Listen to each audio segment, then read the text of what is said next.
The captains will meet. Ladies and gentlemen, welcome to Patriot Stadium on the campus of Wayne Hills High School for the home opener of the 2004-05 Wayne Hills Football Patriots. I'm Dave Rogers for my co-anchors Chad Cutler and Dave Suntup. Tonight's game should be an interesting one. The Pats come in at 1-0 after a 40-7 thumping of Indian Hills.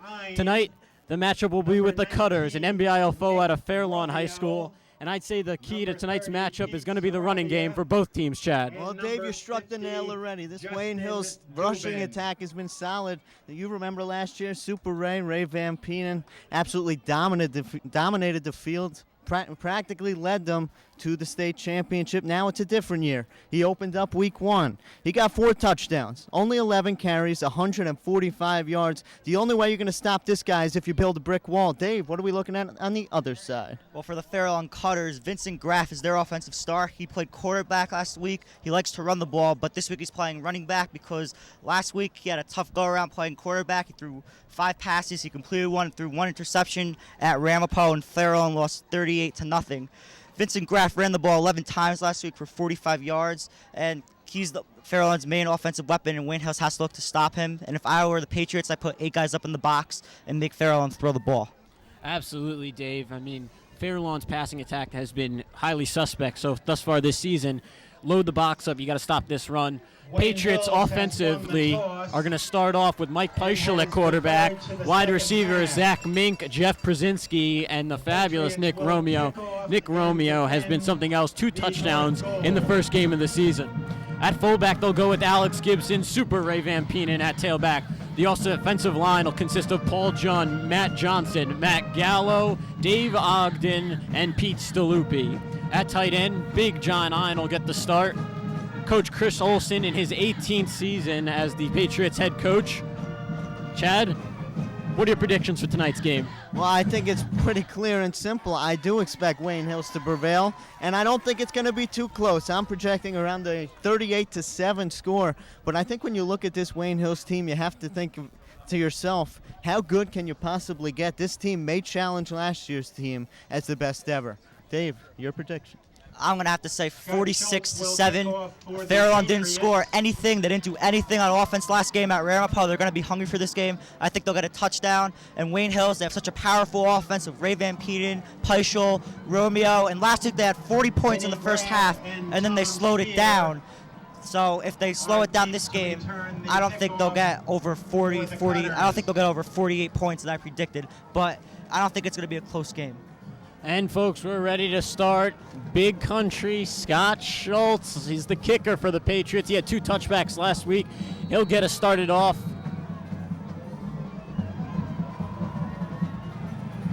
And we're off. Vinny Graff on the return. And he is swarmed by Patriots defenders at about the 14-yard line. Poor field position for Fairlawn to start.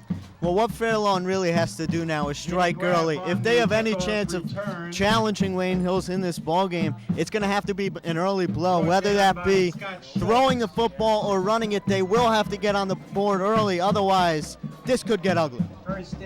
One of Wayne Hills' strengths last game was their special teams play. Indian Hills was pinned inside their own 20 on a lot of kickoffs and punts, and Wayne Hills stopped them. So when Wayne Hills got the ball on punts, they had really good field position. And Iowa has a great leg. He had 2 touchbacks last week. He could kick the ball far. So I'm not surprised that Wayne Hills stopped Fairlawn in a good position. And, folks, we were wrong. Vinny Graff will get the start at quarterback. Patriots come out in their base 4-4 set. Graff the snap, steps back to pass, lets one go. It's complete at about the 20-yard line, a 5-yard gain for the Cutters. Well, what Fairlawn really has to do is give Graff enough time where he can roll around in the pocket because, frankly, he's not a good passer when he just stands there. If you can get him to roll out, make some throws on the run, that's where he does his damage. He's a quick guy, not a lot of arm strength, but once again, you get him to move, he's got the accuracy. And excuse me, folks, I was wrong. The pass was incomplete. The Cutters will line up again. 2 wide receivers split, and it's a draw by the quarterback Graff right up the middle. Looks like the tackles for the Wayne Hills Patriots defense were out there. Well, I'm really not sure where that play comes in on the second, a QB draw. Maybe trying to get this Hills defense all discombobulated. Frankly, that's not the way I would start out a game, but we'll see how it plays out. About 4 yards. 3rd and 6. Looked like Matt Johnson on the tackle there. Matt Johnson, a junior. He's a big, strong kid. They call him the Tank. Yeah, he played a great game last week. He's really impressed the coaches in practice. And Dave Ogden had 10 tackles last week and 5 sacks, so look for him to get double, and Matt Johnson and Scott Schultz to rush the quarterback. The Cutters will come out in the shotgun. 2 wide receivers left, 1 right. The pass is unleashed left. It's high and out of bounds. Pete Sarabi on the coverage. 4th down and 6 for the Cutters, and they're going to send out the punt team. Well, I think Vincent just showed exactly why he's the starting quarterback. You could see he's got the arm strength to throw the short pass. He's a little uneasy right now. It's his first drive of the game. Frankly, he looked a little nervous. Next time out, he'll probably settle down. You'll see that pass for a completion. Ray Van Penen had some great punt returns last game. He really got the Patriots started when they got their first score in last game by Scott Latham with the punt. It's a line drive right to Nick Romeo. He fields it. He's got it at the 35, the 30.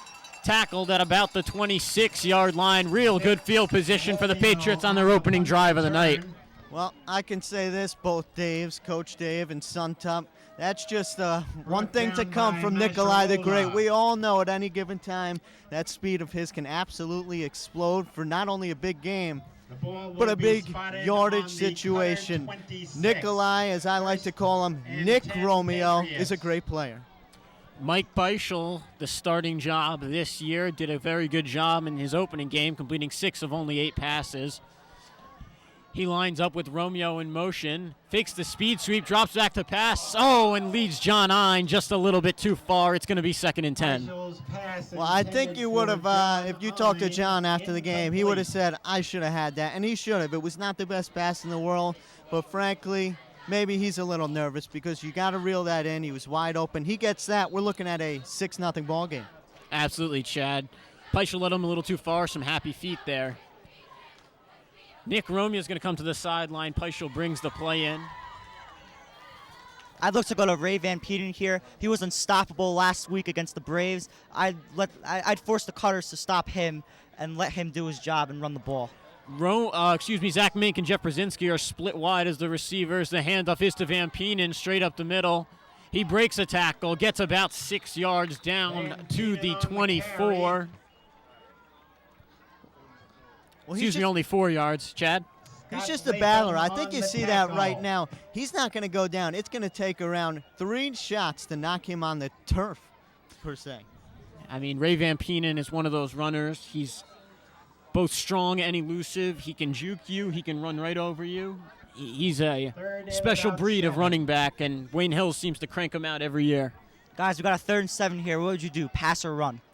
I mean, I give it to my senior quarterback in this situation. Let him pass. We got trips right on the wide receivers. Beischel, play action, drops back to pass.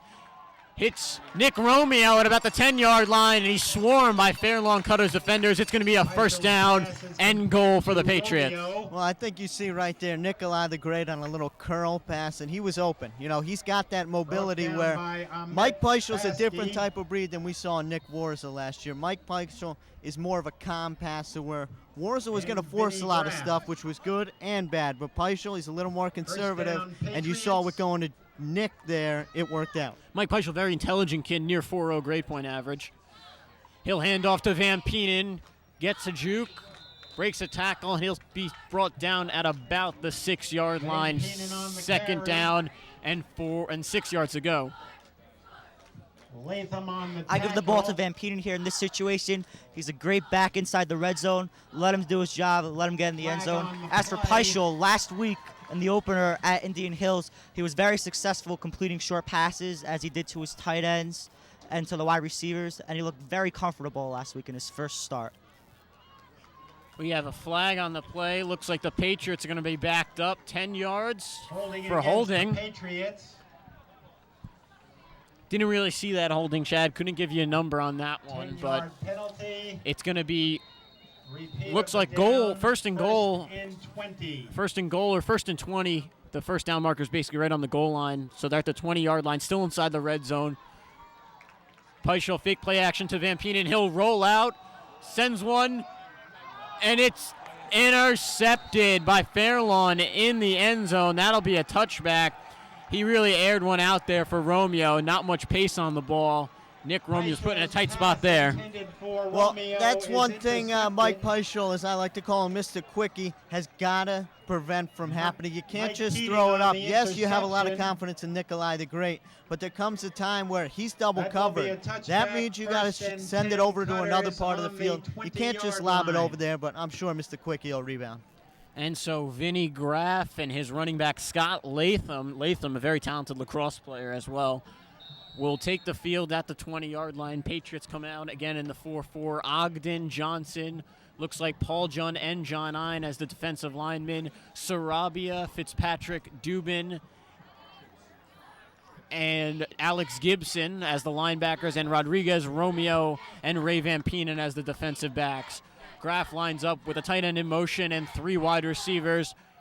They'll put the slot back in motion, and it's a Vinny Graff on a draw. Van Penen looks to pursue and takes him down at the 20-yard line. No gain on the play. That's one thing Wayne Hill's defense is not. They are not slow, and Graff found that out firsthand. You cannot pull those type of things because this defense will smother you, and that's what they did. Extreme speed on this Wayne Hills Patriots defense. I mean, you got Ray Van Penen runs a 4.540. Nick Romeo running a 4.540. Pete Sarabia, a name you haven't heard. He's a senior. He's a captain for this team. He runs about a 4.640. Extreme speed. And then you got strength on the inside with Adam Cliff Fitzpatrick and Justin the Beast Dubin. Well, I think that's why they're so successful. They're just so balanced in all aspects of this game. So Graff's going to line up in the shotgun with Latham. They're going to put the tight end in motion. 3 wide receivers split right. Graff gets a snap, and he'll take it out right. Looking to bounce to the outside, and he can. He's stopped by number 80, John Ein, on the play. Yeah, this Wayne Hills defense is quick.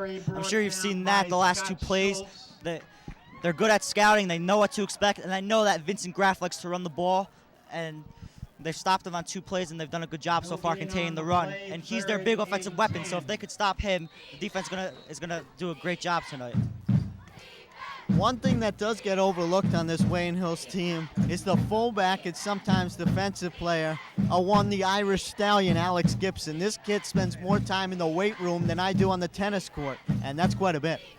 Alex Gibson, extremely strong player. He's a stalwart for this Patriots defense. Julian Signorelli checks into the game. He's another senior leader. Looks to blitz off in Van Penen. Communicating with the other defendant, Vinny Graff. Pursued by Signorelli. And he's going to be brought down by number 35. Chad just said his name. Oh, yes, Alex Gibson. Oh, no, I'm sorry. That's Scott Schultz, folks. We got to get used to the numbers this year. People have been switching numbers on us. Yeah, Iowa was I think it was number 81 or 84 last year, but since he switched his number because he was thinking about moving to fullback, so it was number 35. Patriots played that series great. They knew Graff was going to run, but it's time for Fairlawn to go to the drawing board and try to find some passing plays. They got to throw the ball. Latham back to punt for Fairlawn. Romeo and Van Penen back to receive. Another line drive directly to Nick Romeo. He'll field it on the run. Tries to bounce it outside, breaks a tackle. He's past the 20. He's got daylight, folks. 5, touchdown, Wayne Hills Patriots. Nick Romeo on a 45-yard punt return. Well, the explosion by Nikolai the Great is absolutely unbelievable because he saw a seam and he pounced on it. There was no hesitation at all. That's the reason why he scored. If he would have waited 1 split second, that Fairlawn defense would have been on him like crazy. But that's the beauty when you have a guy like Nick, Jerry, Romeo. Yeah, guys, I was talking about how important special teams is for the Patriots. They're fantastic on special teams, kicking the ball, coverage, blocking, punt returning. Ray Van Penen almost returned one to the house last week, but Nick Romeo got the job done today. He's very versatile. He does it on catching the ball. He had a rushing touchdown last week on an end around, and now on a punt return. Scott Schultz will attempt the extra point. Mike Peischel will hold. The snap's a good one. The placement's down, and Schultz splits the uprights. It's a 7-0 lead for the Wayne Hills Patriots with 6:33 left to go in the first quarter.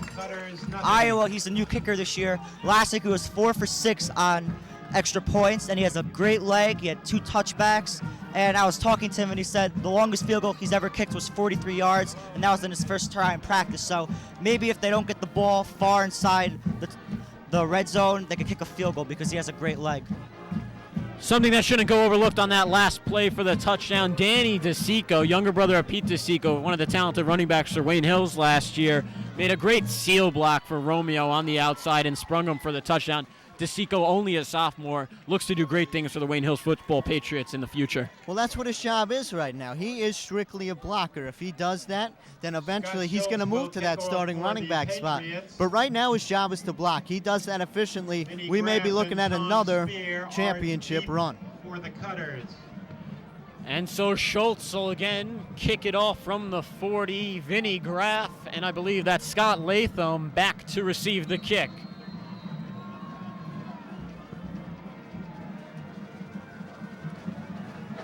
The kick is a high, deep ball. Great leg from Schultz. Graff fields it at about the 2-yard line.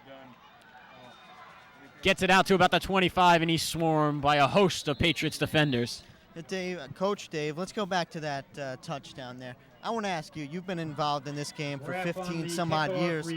I want to get your thoughts. Why don't more teams punt the ball out of bounds? I mean, we see them get burned on those punt returns constantly. And when you got a guy like Super Ray and Nikolai the Great back there, why not just boot it out of bounds and rely on your defense? You're absolutely correct, Sean. I mean, 2 things that you can't do. I mean, you have 2 of the greatest runners in the NBIL with Nick Romeo, Ray Van Penen back there to return the punts. Number 1, you really should avoid kicking to him to begin with, but you can't kick a line drive where Romeo can field it on the run, where he's got that 4.4 speed going into the run already. It's got to be a high kick turning so that he has to fair catch it if it's going to be in bounds. Vinny Graff lets the pass go down to the right. Rodriguez on the tackle. They'll get 5 on the play. Back to what you guys are talking about the punt return. If I was the Fairlawn punter, I would have looked to kick that ball out of bounds. I mean, even though the kick may not be as far because these punters play other positions, it's better to have like a 35 or 30-yard punt than have them return it to the house for a touchdown. And so Vinny Graff will look to work with a 2nd and 5, with 5:55 left to go in the first quarter. Looks like Mike Fulham's getting some work in there at inside linebacker. Fulham has some size, folks. 6'3", 190, only a junior, folks. Could be making big things happen next year as a senior. Graff's going to go out of the shotgun again with Latham. They've got 1 wide receiver right and 2 left.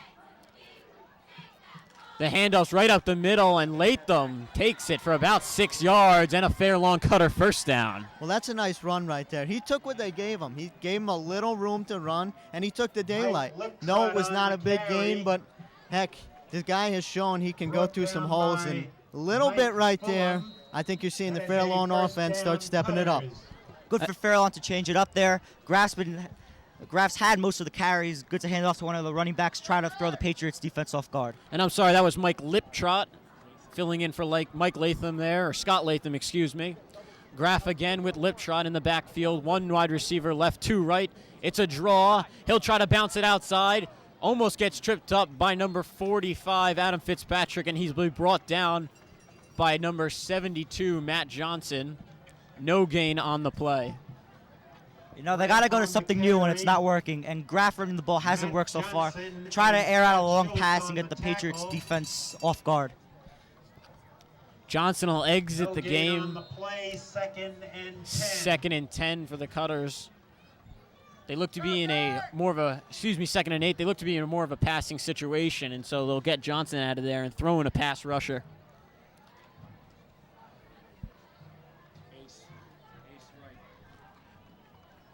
Two wide receivers right, 1 left. Graff will go out of the shotgun again.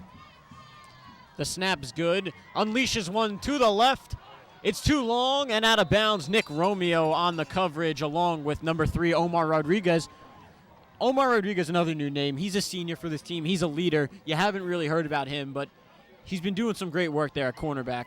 Well, he's certainly going to be a big part of this team's success if they have any this year, because frankly, the kid can run, he can certainly catch the ball, and he can block. He's the complete package, and it's pretty clear on this defensive side they're going to rely on him heavily. Yeah, last week in the season opener, Omar Rodriguez had a big pick, and he got a lot of yardage on it, and it helped the Patriots get one of their touchdowns. Yeah, this year's corners are Rodriguez and Saravia. They're new, they're motivated, and they're looking forward to doing good things. Vinny Graff out of the shotgun. Mike Keating, his wide receiver, right. Vinny is turned back left, and he'll be tackled by the captain of the Wayne Hills Patriots defense, number 50, Justin Dubin. Folks, Justin Dubin endured a scary incident early in the preseason this year. Had a problem with his protein levels, was in the hospital, made a great recovery, came back for the season opener, played the whole game, had 7 tackles and a broken pass. He's a leader in the true sense of the word and a very bright kid, over a 4.0 grade point average, great SATs. He's your all-around student athlete, might be the best one in the NBIL. Well, that's why they call him the Beast, Dave. He's a fighter, and he's not going to give up. Again, Romeo and Van Penen will be back. Less of a line drive. Van Penen will field it off the bounce. He'll be tackled by number 14, Steven Macoriola, a 5'9", 160-pound senior from Fairlawn. Dave, while we have a moment, let's remind you that tonight's broadcast is brought to you by Wayne. You have to live there to understand it. Thank you, Chad, for that advertisement. Take over 1st and 10 on their own 43. The Pats will start it off on the 43-yard line, just 7 yards short of midfield. Gallo, the center, approaches the line. They're going to go I formation with Gibson and Van Penen in the backfield. Jeff Brzezinski split right and Nick Romeo split left. Peischel play action to Van Penen.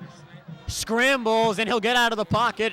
Oh, and Peichel's got daylight, gets a block downfield. He's to the 25-yard line. Mike Peischel, Mr. Quickie, with an incredible scramble there for over 30 yards. Well, Mr. Quickie is certainly being quick there. He shows off his extremely fast speed, blowing by everyone. He was not going to be denied there. Surprised he didn't take it all the way, Mr. Suntup.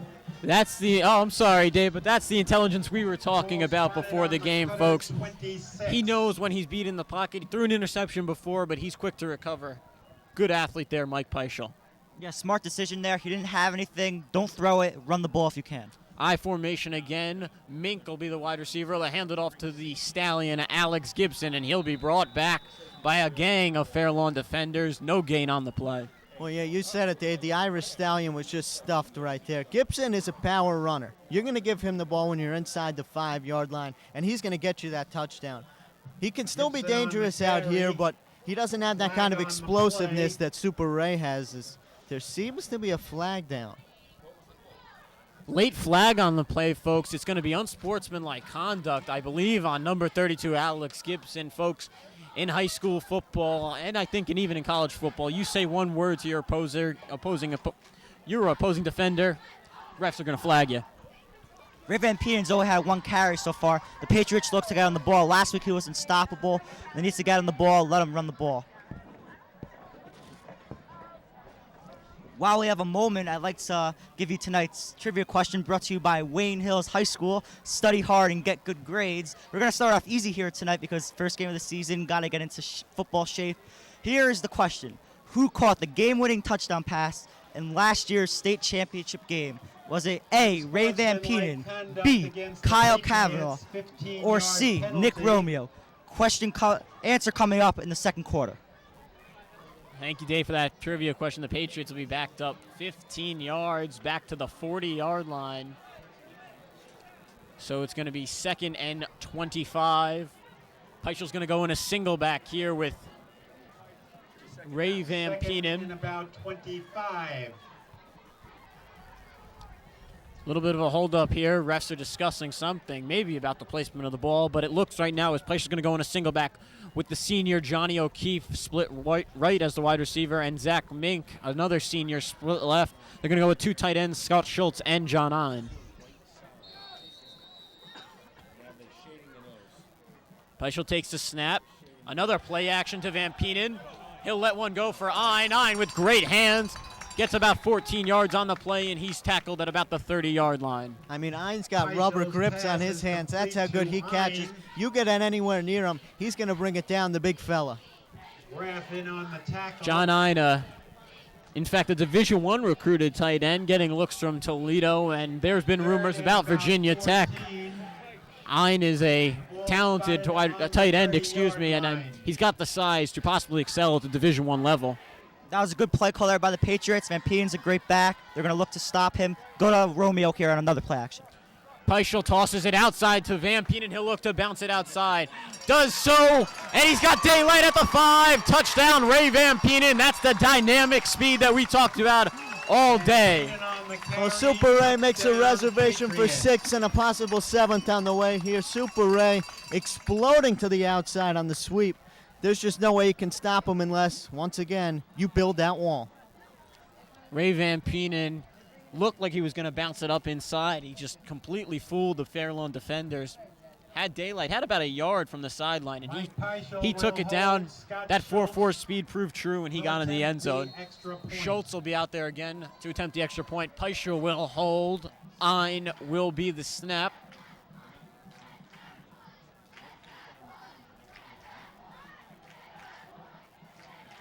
The snap is a good one. It's down, and Schultz splits the uprights for a 14-0 Patriots lead. 1:50 to go in the first quarter. Wow, I think we're seeing the Central/Western American with quite the leg on him. Yeah, I mean, Scott Schultz emigrated from Iowa in the Midwest United States. And boy, are we glad he's here. Well, he certainly understands Wayne now. Like I said, you have to live here to understand it.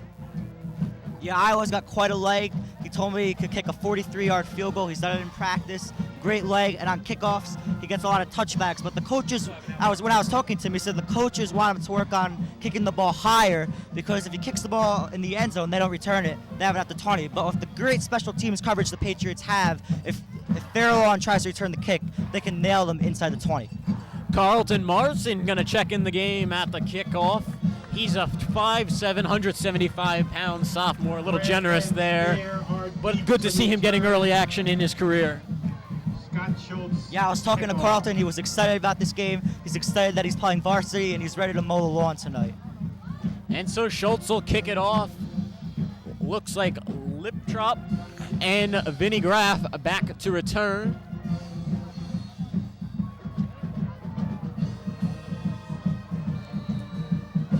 Iowa sets. And he lets go another booming kick. This one going to be about 1.5 yards into the end zone. And it's an automatic touchback apparently in high school football. Big kick by Scott Schultz. That's his 3rd touchback of the season. Yeah, but I don't believe this. I mean, that guy really wanted to run the ball back, Mr. Vincent. He's all over the field. Unfortunately, he's not producing too much. But you got to tip your cap. He's giving it a good effort. No, I mean, Fair Lawn, the Cutters, they came out really fired up tonight. Then you have that punt return by Nick Romeo and then a big run by Ray Van Peenen, and it certainly has diminished their intensity out there. They look a lot more quiet. Well, it's deflating. I mean, there's no question it's deflating. They came in here believing that they were going to have success, and quite frankly, offensively, they've been less than stellar. So Graff will come out of the shotgun. They'll put the slot back in motion. They're going to go 2 wide receivers left and put another slot back in motion. Graff with another draw. Folks, I think that might be the 6th or 7th time they've run that play, and it has yet to gain yards. Well, I guess they're trying to throw him off by doing the exact same play every time. Frankly, I don't understand what they're doing. Eventually, maybe they'll get something out of it. I don't like to play. If you don't have confidence in him throwing the football, give it to the running back. Don't risk an injury. Matt Johnson and Pete Salupi combined there to bring Vinny Graff down to the turf. Dave? Yeah, on the one play that Fair Lawn didn't do a quarterback draw and they handed it off, they had a nice run.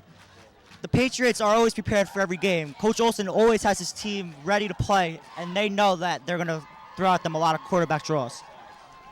The handoffs to Latham. He'll take it up the gut, gets swarmed by Patriots defenders. Looks like he got 1 or 2 yards there, and it'll be 3rd and 10 with 57 seconds and counting left in the first quarter. As we've seen, Fair Lawn's done a lot of quarterback draws. Do you think they're going to pass here in this situation? I don't think you have much of a choice here. 3rd and 8, actually. The Patriots are going to look to bring back their cornerbacks and force Vinny Graff to throw a ball underneath and prevent him from getting that first down. Well, I'd look for Pistol Pete Stalupi, to actually go after Mr. Vincent, go for that sack, because we all know he's got the strength to do it. He can bench the most on the team. And from what I understand, he's one of the quickest on the team. Heard he benched a Volkswagen Bug the other day, folks. This kid is a beast. He's extremely strong, plus 300-pound bench press. The Cutters only threw 5 times last week in their loss to Ramapo, so no surprise that they really haven't thrown the ball much. Whistle and a timeout for the Cutters. Timeout, Cutters. They want to plan this one out a little more before they attempt this 3rd and 8.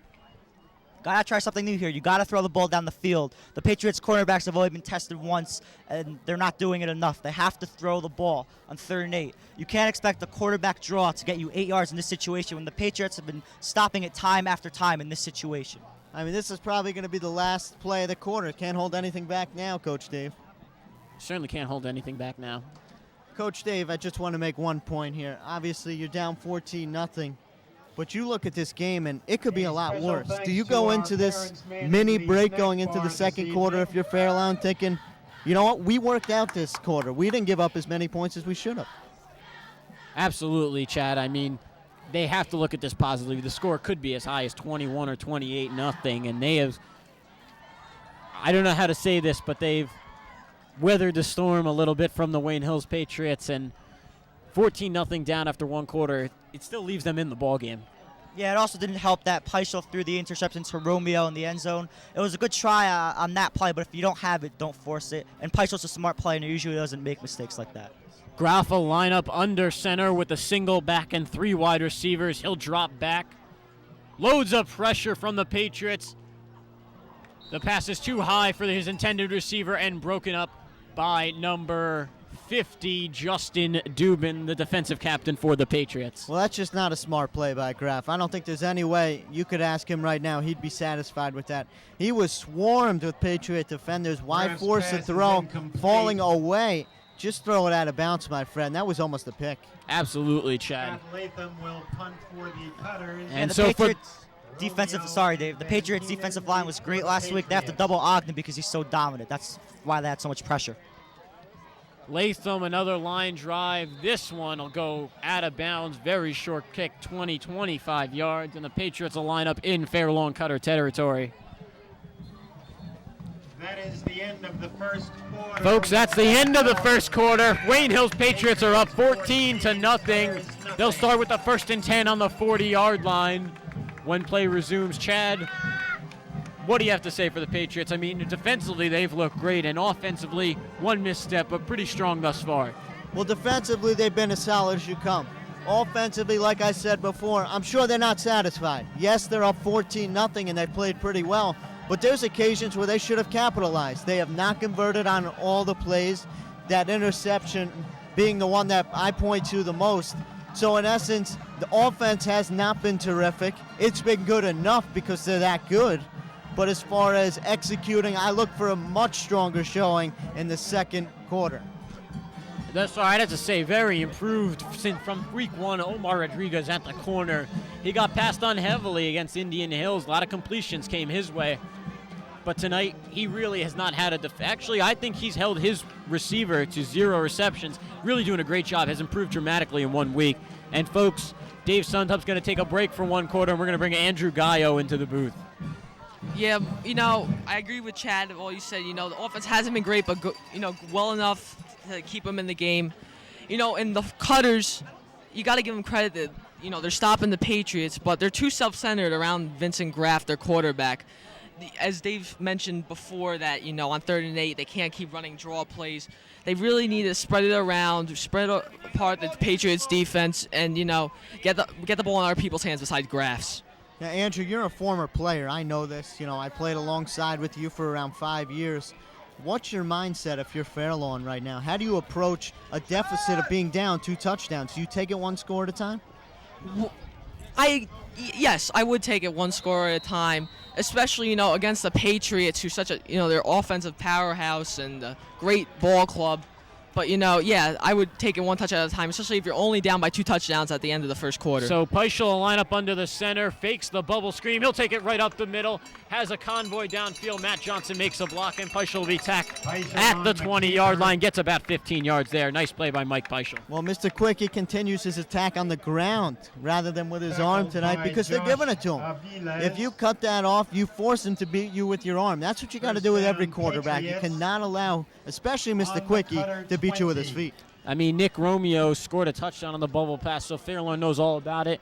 Coach Olson, smart play there, fakes the bubble pass and brings Peischel right up the middle. He'll line up under center with Gibson and Van Penen in the backfield. Run a slant to Van Penen. He'll break it outside.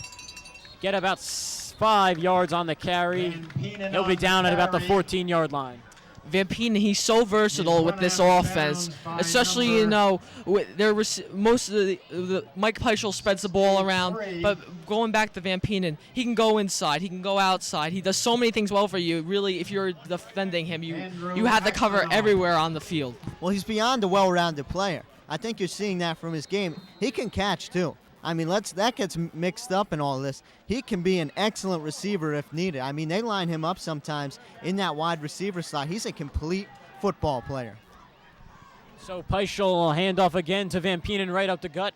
Breaks a tackle, gets outside. Oh, and he's tackled at the 1-yard line. Nearly gets in the end zone again. Great block there by number 28, Johnny O'Keefe on the outside, and he got a good block from his fullback, Alex Gibson. Well, we've entered the Stallions territory right now. The Irish Stallion, Alex Gibson. I would not be surprised to see a little fullback handoff here. Gibson won't be stopped. Now here comes the jumbo set from Wayne Hills. It's going to be Peischel. Then he'll see 2 fullbacks behind him, Cliff Fitzpatrick and Alex Gibson. It's going to go right up to Van Penen. He'll walk into the end zone uncontested. Touchdown, Patriots, 20-0, 11:04. That's Van Penen's second touchdown of the night. Well, I guess Van Penen's equally as dangerous around there. So I think you learned that firsthand. There was no way Super Ray was going to be denied.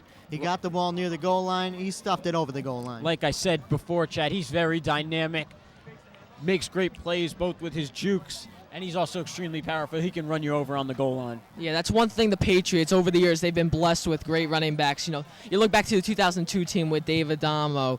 You look back to last year's team with Toby DeTolo, Pete Deseco, Joe Giampapa, and Super Ray Van Penen. And now, even with DeTolo, Deseco, and Giampapa gone, you still have Van Penen, who's still got another year left under his belt. And you have Omar Rodriguez and Alex Gibson who can just pound it into the end zone. They have great goal line offense, the Patriots. So Peischel will make the hold for Iowa. Ein on the snap. It's a good one. It's down, and Iowa splits the uprights for the 3rd time this evening and makes the score 21-0, 11:04 left in the second quarter. Chad? Well, that's just a chip shot for Scott Schultz. I think we found that out. I mean, I would not be surprised to see this guy kicking in the range of 40 to 45 yards as the season progresses. It's pretty clear he's got the leg strength of an ox. Very talented kicker that Scott Schultz is. He's just an enormous kid. You walk through him in the hallways, takes up about half the hallway. He stands at 6'4", 245. That's just insane dimensions for a high school junior. Well, they say 245. I would say he's more in the range of 265. He's a big guy. He's very talented with an enormous upside. So Iowa will kick it off from the 40-yard line. Raff, and it looks like Spear from the Fairlawn Cutters will be back to receive. It also looks like trouble here, Dave. Fairlawn has got to put something on the board to keep themselves within striking distance. Tom Spear, number 13. He's a junior, 180-pound junior. And Schultz will kick it off. This one high but short. Bounces at about the 15-yard line, and it's going to be retrieved. They'll take it out to about the 27-yard line where the Patriots will stop them. Fairlawn will get a 1st and 10 at their own 27. Look like number 24, Lasha Melzonia, on the return. Now, before we go to this drive, we want to give you your trivia answer that Dave brought you in the first quarter. The question was, for those that haven't heard it, Who scored the game-winning touchdown in last year's championship game against Demarest? The answer was Ray Van Penen on a 76-yard touchdown grab from Nick Warzel that put the Patriots in the 2004 Group 3 sectional champs. So Graff back under center with a single back and a wide receiver split right. It's going to be a reverse to Scott Latham, but he'll be stuffed right up the middle by big Matt Johnson. Coach Dave, another question for you. You got to bear with me here. I think it's pretty clear Fairlawn is showing they don't have any confidence in Vincent Graff. Because if they did, you at least throw some passes with him. All they are doing is running the ball, and it has not worked at all. If you're Fairlawn right now, do you give Graff a shot? I mean, it's hard to say. I talked to Coach Olson earlier this week, and he said Fairlawn's about a 90% run, 10% pass team. So they probably haven't been working on the pass enough to be confident with Vinny Graff slinging that ball around. But, I mean, down 21-0, you got to try new things. Graff will drop back to pass, sling it out right, tipped, and hits the turf. Number 21, Ray Van Penen, and number 3, Omar Rodriguez on the coverage. Rodriguez doing a great job tonight. Yeah, Chad, back to what you were saying about, how Coach Greg Tanzer has to open the Cutter's playbook a little bit, because you can't football is a game of teamwork, and you can't revolve around one player as in the Cutters do with Vincent Graff, as they have so far, and they did in the first game against the Green Raiders of Ramapo. Graff has to open the field, spread the ball around. Maybe, if you want him to have the ball, have him rush downfield or something, have him do a QB sneak, but you can't keep doing these draw plays or these pass plays that are unsuccessful. Vinny Graff under center with a single back and a wide receiver right. Fakes the speed sweep to the left side. The pass is tipped, nearly intercepted by number 45, Adam Fitzpatrick. I'm wondering maybe it's the humidity right now, because it seems as if every time Mr. Vincent Graff throws the football, it seems to slip out of his hand. There is 100% humidity tonight. It is hazy, it's hot, and it's humid. It's the Triple H out here. And maybe that's the cause for all this unsuccessful passing from Mr. Graff. Van Penen and Romeo back to receive. Scott Latham's 5th punt of the night. Wayne Hills Patriots doing a great job defensively. Jeremiah Kale and Julian Signorelli will be that's Danny Deseco will be the stalk blockers. On the bounce, Romeo fields it and accelerates past the 50. He's at the 35. He's at the 20. Defend. And he's tackled at the 10-yard line. Nick Romeo almost with his second punt return touchdown of the night. Well, Nikolai the Great almost did it again. And I think you're just seeing he's so quick, dashing and slashing through the field. It's unbelievable to me how a guy can just cut and change his direction as quickly as Nick Romeo can do. He really, when you talk about cutting on a dime, Nick Romeo can cut on a dime. He juked 3-4 Fairlawn defenders right out of their sneakers. There's going to be some clothing out on the field after that play. Yeah, Romeo's really a playmaker for this team, as he was last year. So Peischel will approach the center with Gibson and Van Penen. It's a slant to Van Penen. He'll bounce it outside. He's at the 10, the 5, dives to the pylon. Oh, he stepped out of bounds at about the 3-yard line. Ray Van Penen gets about 6 yards, 7 yards on the carry. Again, the Cutters, they have no answer for the Patriots running game. Now I expect Coach Olson to bring in his big backs now that they're at the goal line. 9:41 left in the second quarter. Still plenty of football to be played, and the Patriots already up 21-0 and 3 yards away from making it 27-0. I think this would be an extremely big stop for Fairlawn. I think this is the kind of drive where if they were able to prevent them from getting a touchdown and hold them to maybe 3 points, really be a big confidence booster. So they'll come out with a jumbo set. Alex Gibson and Mike Fulham this time with Pete Sarabia at running back, and they'll take it right up the middle with the stallion, Alex Gibson, and he'll go in untouched, 3 yards for his first touchdown of the season, 27-0 Wayne Hills. The Irish Stallion, I told you that's his territory. You do not want to go where the Stallion roams. Yeah, for the Cutters to come out with all pumped up during the game, and now already with 9:37 left in the second quarter to be down 27-0, it really sucks the momentum out of you. So Schultz will come out for his 4th point after the touchdown. Get the cameras ready. This is going to be a beauty. It's just a wonder watching him kick the football. On the snap, Peischel beholds. Schultz set. There's a flag on the play. Looks like a delay of game. Patriots took too much time.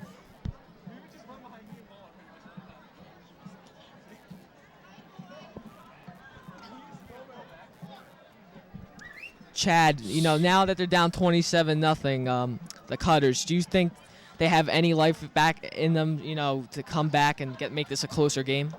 I think it's going to depend on if they can get some momentum here. Right now they're playing dead because they have not had anything go their way. Wayne Hills is flat out outplaying. If they can get some good plays together, you never know. Scratch that, folks. The penalty's going to be on Fairlawn. The penalty will be declined, and the point after. The snap is good. Peischel gets the hold down. Schultz with another booming kick. 28-0 with 9:37 left to go in the second quarter. Scott Schultz 4 for 4 on the night.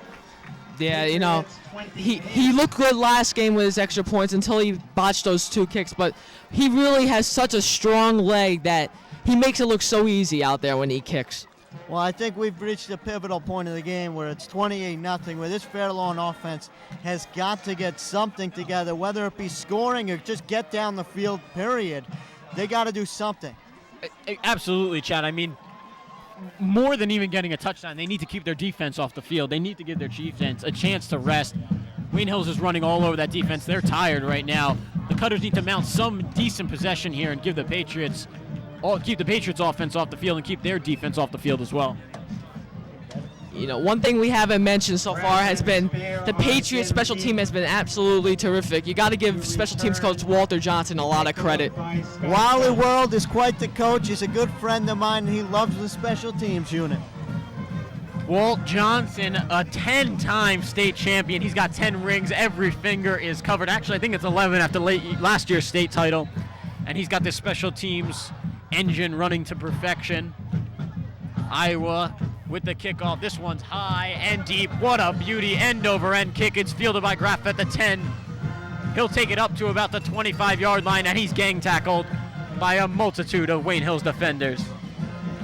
Yeah, if I were the Cutters right now, give Graff the ball, let him call his signals, and try to get something going on this drive. Well, like I said before, this is an absolute pivotal drive for Fairlawn. If Graff can at least get him into Wayne Hills territory, you have to look at that as a success because, frankly, well, like I said before, it's been something you don't want to tell your children about. Absolutely, Chad. Vinny Graff and the rest of the Fairlawn Cutter offense mission on this drive should be a sustained possession and just keep their defense off the field with time to rest. Graff will go out of the shotgun again with 2 wide receivers split left, 1 right. The handoff is going to go right up the middle to Liptrup, and he's going to be tackled by Scott Schultz and Adam Fitzpatrick. One thing that Coach Olson was upset about last week was the quarterback for Indian Hills was 20 for 30 completing his passes last week, which got Coach Olson a little upset. This week, it's been totally different. Their pass defense and rush defense is absolutely outstanding. And so the Patriots will come on again in their 4-4 base defense. Rodriguez, Romeo, Sarabia, the defensive backs, Signorelli, Mike Fulham, Justin Dubin, and Ray Van Peenan, the linebackers. Graff will fake the play action. Almost a sack by Dave Ogden. Still scrambling, and now he's tackled for a sack by number 40, Mike Fulham, the 5'10", 180-pound junior. Graff just has no time to throw the ball. Right when he snaps it, right when he snaps the ball, the defense is all over him, and my goodness, I feel bad for that young fella. He's going to wake up with bumps and bruises in the morning. 17. Sorry again about that, folks. Mike Fulham, I brutally misjudged his size. He's 6'3", 190 pounds. Quite the beast out there at linebacker for the Patriots. Well, we have it's 3rd and 17 for the Fairlawn Cutters with 7:52 remaining in the second quarter. Graff will go out of the shotgun again. 2 wide receivers split right. Number 5, Michael Keating, and number 11, Kevin Rambishil. He'll roll out right, steps up in the pocket, breaks a tackle, but he'll be tackled strongly by number 23, Julian Signorelli, a senior for the Wayne Hills Patriots. By far the biggest offensive gain of the night. I believe that was 6 yards. So maybe they're getting some progress here. And another punt opportunity for Scott Latham. This is his 6th or 7th of the night. Omar Rodriguez will fill in the punt duty for Ray Van Penen here with Romeo. They'll both be back to return. Jeremiah Kale, and it looks like Danny Deseco will be the stalk blockers for the Patriots. I guess they just wanted more room for the punt there, because I guess they have to have no confidence, Fairlawn, right now in their passing attack. Latham with another line drive punt. It'll go out of bounds at the 49-yard line. Patriots will start in Fairlawn territory. There's a late flag on the play. Looks like it could be a personal foul on the Cutters for a hand to the face mask. Not really sure, folks. We'll get the call from the referees in a moment. Yeah, that looked like it was hands to the face. There's no question about that. So we'll see what the refs have to say.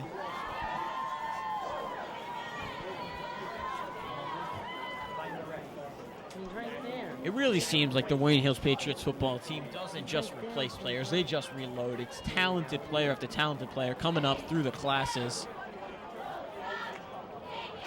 And the call is a personal foul on the Cutters. The Patriots will move up to the 34-yard line of Fairlawn, really deep in Fairlawn territory to start the drive. Great field position. I mean, 10, 15 more yards, and it looks like they're in field goal range for Scott Schultz. Yeah, Schultz, as we mentioned, has that big leg.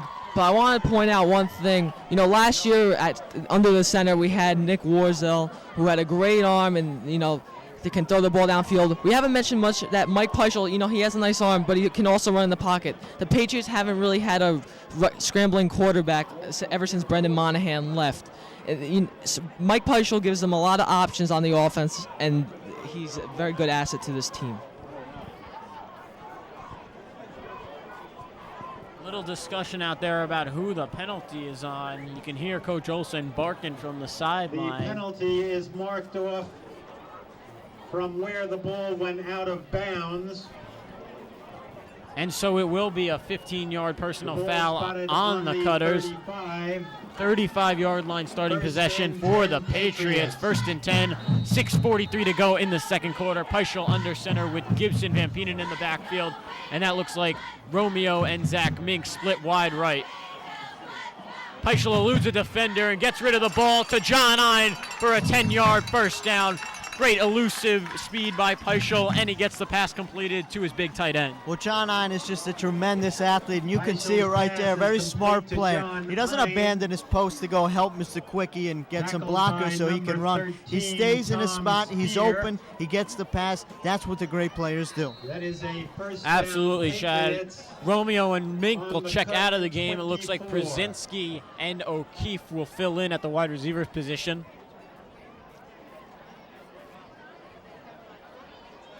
Scratch that, just O'Keefe. They'll go double tight end with Schultz and Ein. Handoff on a slant to Van Penen. He'll cut it up the field, and he'll be tackled at about the 24-yard line. If the Cutters do not stop the Patriots here, I really can't see a comeback happening. To be down, if to say the Patriots score here, it'd be 35-000. You really can't dig yourself out of that hole if you were the Fairlawn Cutters. Well, with the way the Wayne Hills offense has been rolling, I would not be surprised to see them put up another 6 or 7 points. They're just working right now as a cohesive unit and playing an extremely good type of football. So Peischel will again go under center. 3 players in motion. Flag down, might be illegal motion there. Gibson, Ein, and Schultz were all in motion. Olsen extremely unhappy with his players right there.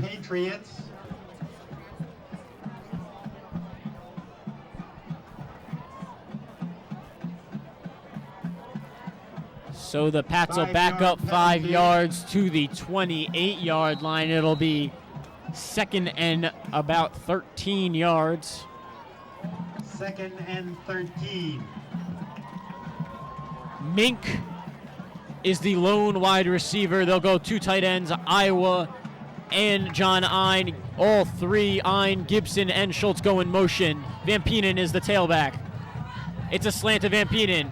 He brings it upfield and is tackled at about the original line of scrimmage, the 24, 22-yard line. Graff on the tackle. Van Penen's so smooth with those moves down inside. He just gets through the holes there. He has great vision, and he knows where to go on the field. 3rd and about 8. Romeo checks back into the game along with Przinski and Mink. Looks like a 3 wide receiver set coming up here. I wouldn't be surprised to hear from the Knight Rider here, Zach Mink. He's been quiet. He has been quiet. Przinski and Romeo split right. The pass does go to Mink. He catches it at about the 19, brings it upfield, and gets to about the 15-yard line. Zach Mink, they call him the Knight Rider. That's his first reception. You know, his brother Ryan Mink was one of the most talented wide receivers to come from Wayne Hills. He had some of the greatest hands that Coach Olson says he's ever seen. Zach Mink has a lot of the same attributes that his older brother did. Yeah, I know. It runs in that family. But one thing, Coach Olson has to be so happy about how his offensive line has played this year. Losing actually, they lost all their starters from last year. They all graduated. And now to have a whole young, newer line, and for them to hold up like this, he's got to be very pleased. So Wayne Hills will come with the jumbo set on 4th and a few inches. And Van Penen certainly gets the first down. He'll get inside the 10-yard line and about the 8 when he's stopped by a host of Fairlawn defenders.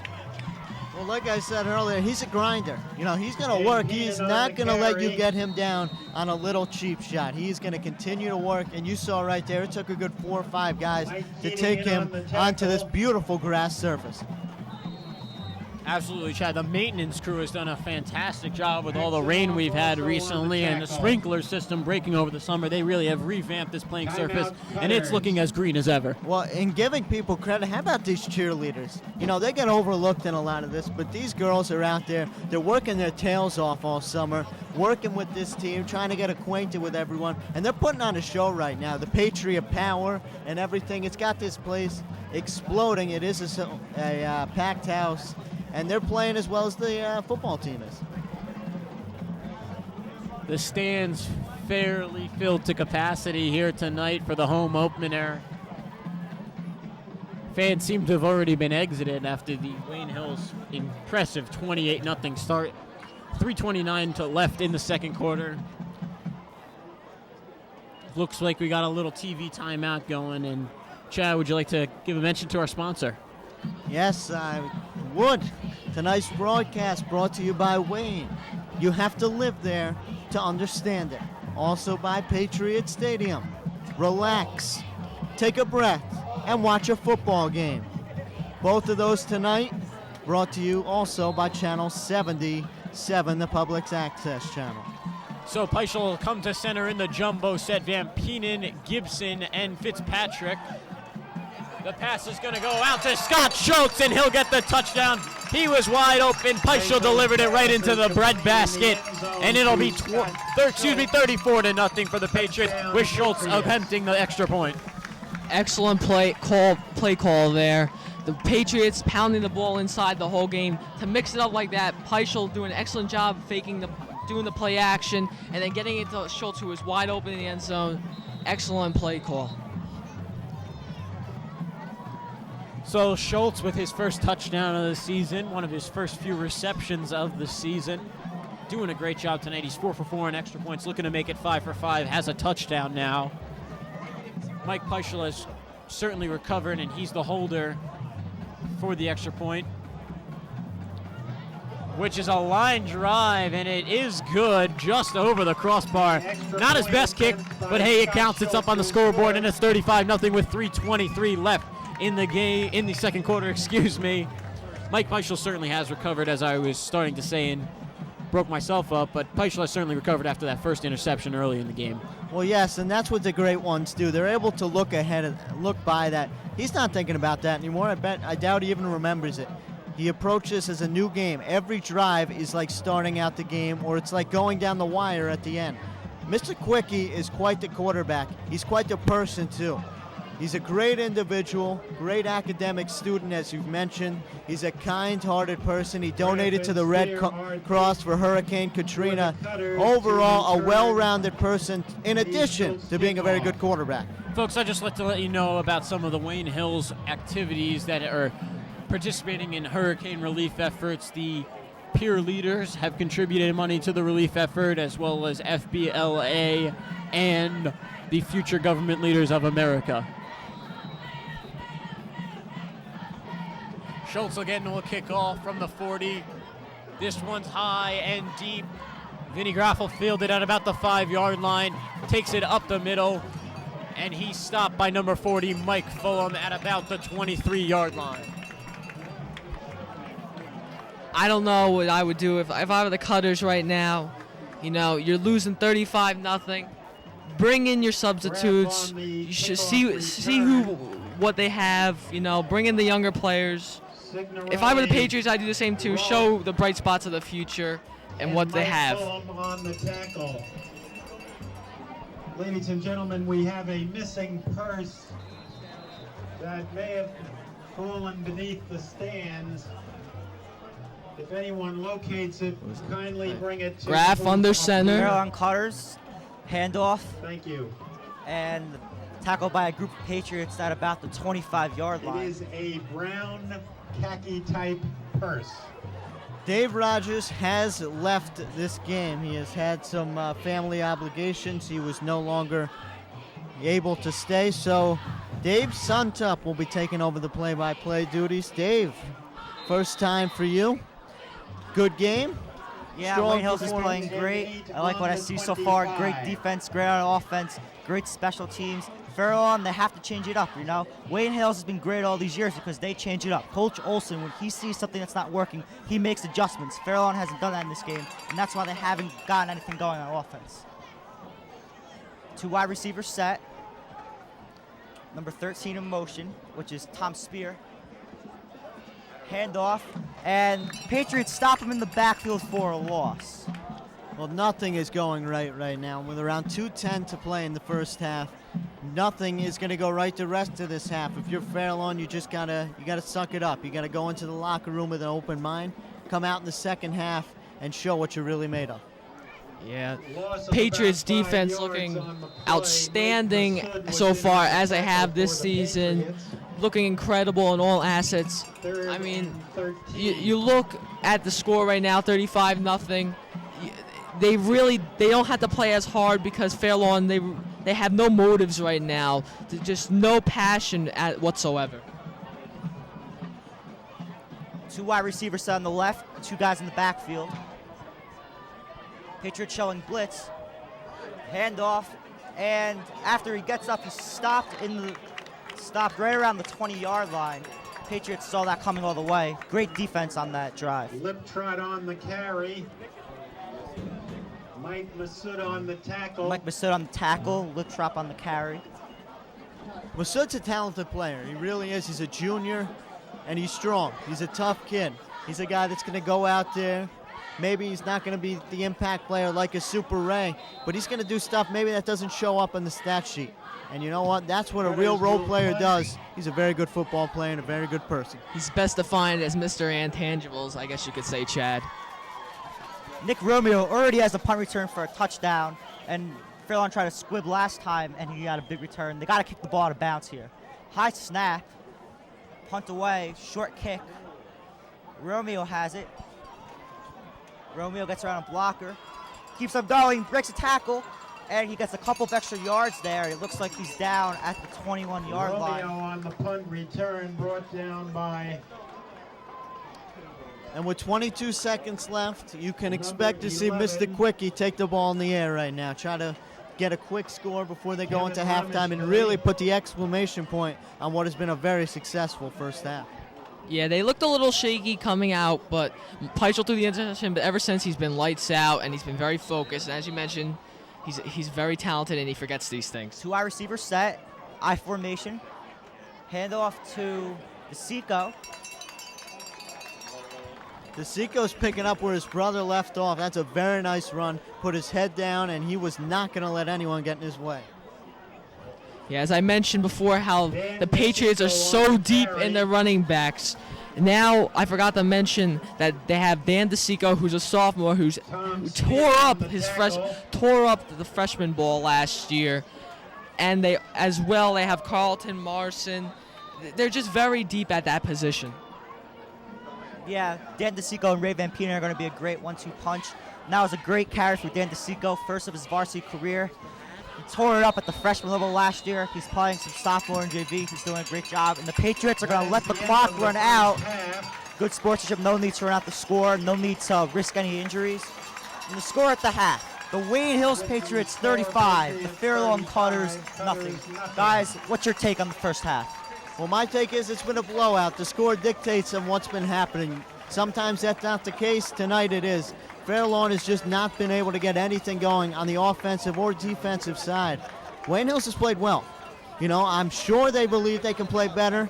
Frankly, I think they played well enough to be the type of caliber team they are, a champion. The motto around any of Coach Olson's teams is there's no I in team. And especially on this Patriots team, special teams, Wally Johnson, got to be overjoyed, doing a great job. Defense looking outstanding. Offense, as I said, looked a little rough early, but ever since has been on fire. No, this is a great team. And as for the Cutters, very self-centered. They got to come into the second half with an open mind and just try to make this a closer game.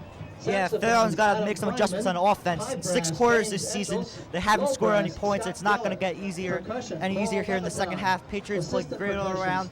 Just keep it up, maybe make some minor adjustments. That's it. Halftime now. Join us for the start of the second half. The Wayne Hills Patriots 35, the Fairlawn Cutters 0. Cutters took 4th place in the USSBA Group 3 Open All-States Championships and were best percussion. They're led by an outstanding staff, percussion director, percussion writer Jamie Zeinberg, brass Jeff Daniels, marching and maneuvering Jeff Daniels and Delano Bonner, visual designer Jodina B.A., color guard director Carol Martin, front ensemble instructor, winds and front ensemble writer. Ladies and gentlemen, let us now welcome the Wayne Hills Patriot Marching Band. Band director Matt Paterno, drill instructor Christopher DeWild, guard advisor Bob Vogel, visual coordinator Steve Sullivan, band manager Beverly Coleman, guard instructor Pat Darnstedt, assistant guard instructors Tom Dardstedt, Lauren Timko, assistant drill instructors Dennis Puzak, Jason Whitaker, Jeffrey Floyd, Jocelyn Murty, percussion instructor and arranger Dan Vasquez, drill design Ed Griffin, musical arrangements Chris Bernatos. The band officers, drum majors Abby Dubnoff, Rachel Goldman, drum captain Adam Gonzalez, guard captain Caitlin Scular, guard lieutenants Cindy Lidurja and Esther Schlesberg. President Aaron Staluppi, Vice President Kyle Englishman, Secretary David Kim, Publicity Officer Ron Antonucci, Recruiting Officer Derek Gross, Equipment Managers Chrissy Barbera, Christine Hannigan, Devin McClam, Ryan Ward, Laura Dempsey, Marissa Kluger, Allie Langer, and Janine Mascari. Tonight, the Patriots field repertoire will be The Legend of King Arthur, Never Surrender, Knights of the Round Table, If Ever I Would Leave You, and O Fortuna. Ladies and gentlemen, the Wayne Hills Marching Band.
There's not much TV except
Go back to the camera, okay?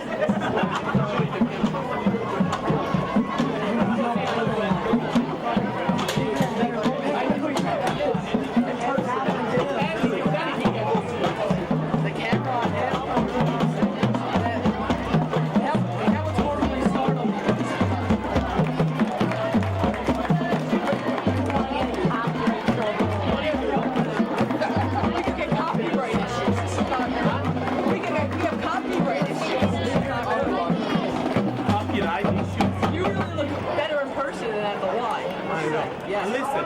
Bigger and better. I know why you stink. Why?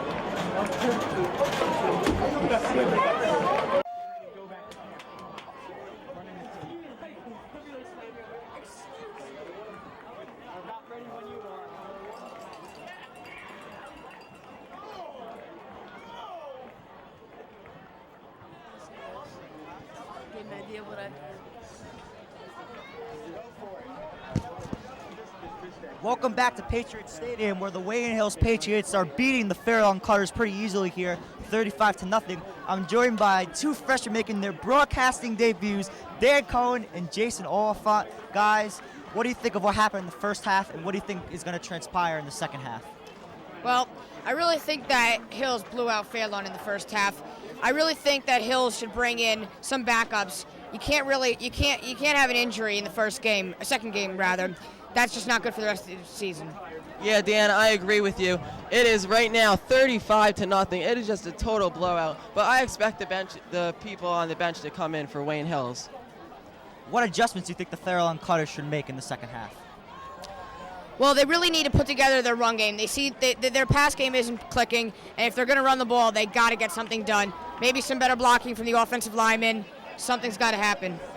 Well, I see Pete Staluppi coming in for Wayne Hills. Pete Staluppi, this kid, he has worked hard. He has good work ethic. He's been working out all winter, and he really wants this. And I can tell he's fighting for his scholarship. And for Fairlawn, I just see Vinny Graff. The ball is in his hands. Vinny Graff, star athlete. He moves from tailback to quarterback. And Vinny Graff is just going to be controlling this game. Well, Dan, I know you talked about that you said that the passing game hasn't been effective here, but they haven't really used it that much. They've run a lot of quarterback draws and a lot of handoffs, and the offense hasn't been successful, and they haven't gotten into Patriots territory yet. Would you, if you were Fairlawn, would you try to do some long passes down the field? Well, 35-0. It's going to be a tough comeback. You really have nothing to lose. It's good to get those bombs in there, see if you really can do them. I think they might be a little scared of Hills' secondary. They're pretty good out there with Romeo, and they got nothing to lose. They should try it out. By the way, Dan, Wayne Hills' line has been very tough on Fairlawn all day long.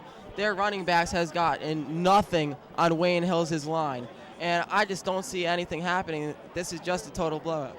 Well, Jason, like you said, the running game hasn't gotten off for Fairlawn, but do you think Fairlawn should try going to the air?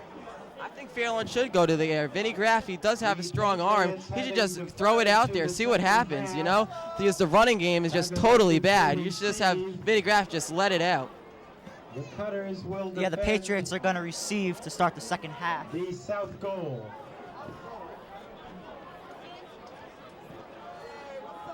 So Fairlawn, in 6 quarters so far this season, at the Green Raiders of Ramapo to start week 1, they got you out 38-0, and so far they're losing 35-0. So they haven't really done anything offensively in the 6 quarters that they played. How motivated do you think they are to come out here and do something so they can take something positive into their next week at Demorest?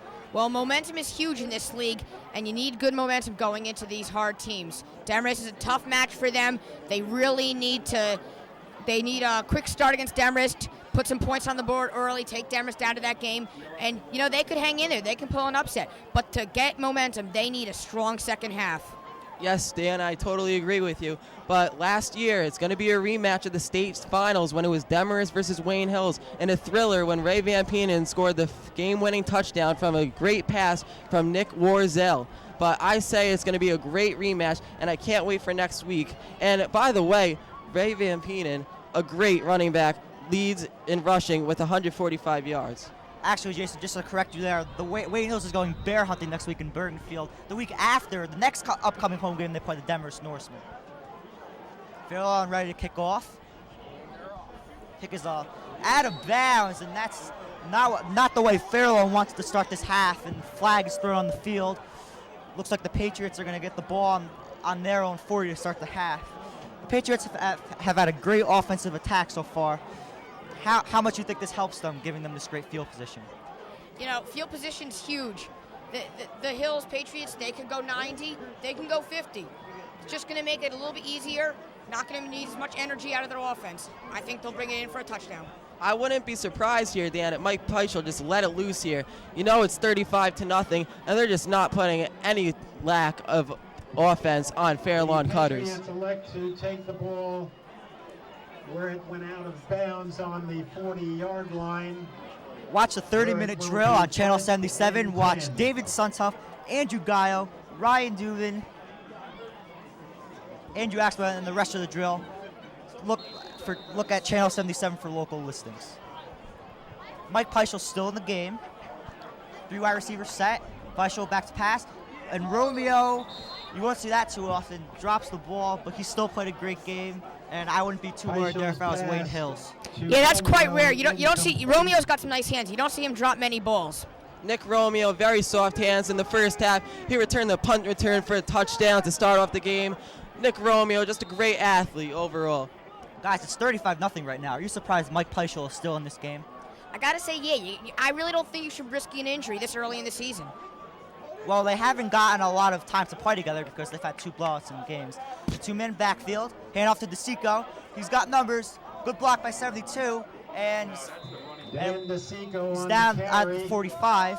5-yard gain by Deseco. That was a good run there. This is his first ever varsity game where he's playing on offense, and he looks pretty good so far. Looks tough, fights for yards. I like what he brings to the table. Good blocking there by Wayne Hills. Saw good blocks there to let Deseco go right through the holes. Yeah, it's good to see that there's no jitters in that mind. That was a great block there by Matt Johnson, number 72, junior. Great on the offensive line and defensive line. He's been playing a great game. 3rd and 5 here. Do you go to the air or do you run the ball? I got to go to the air. Peichel, quick pass to Romeo, and he makes a nice deke. He's got numbers, 40, and he's down at the 38-yard line.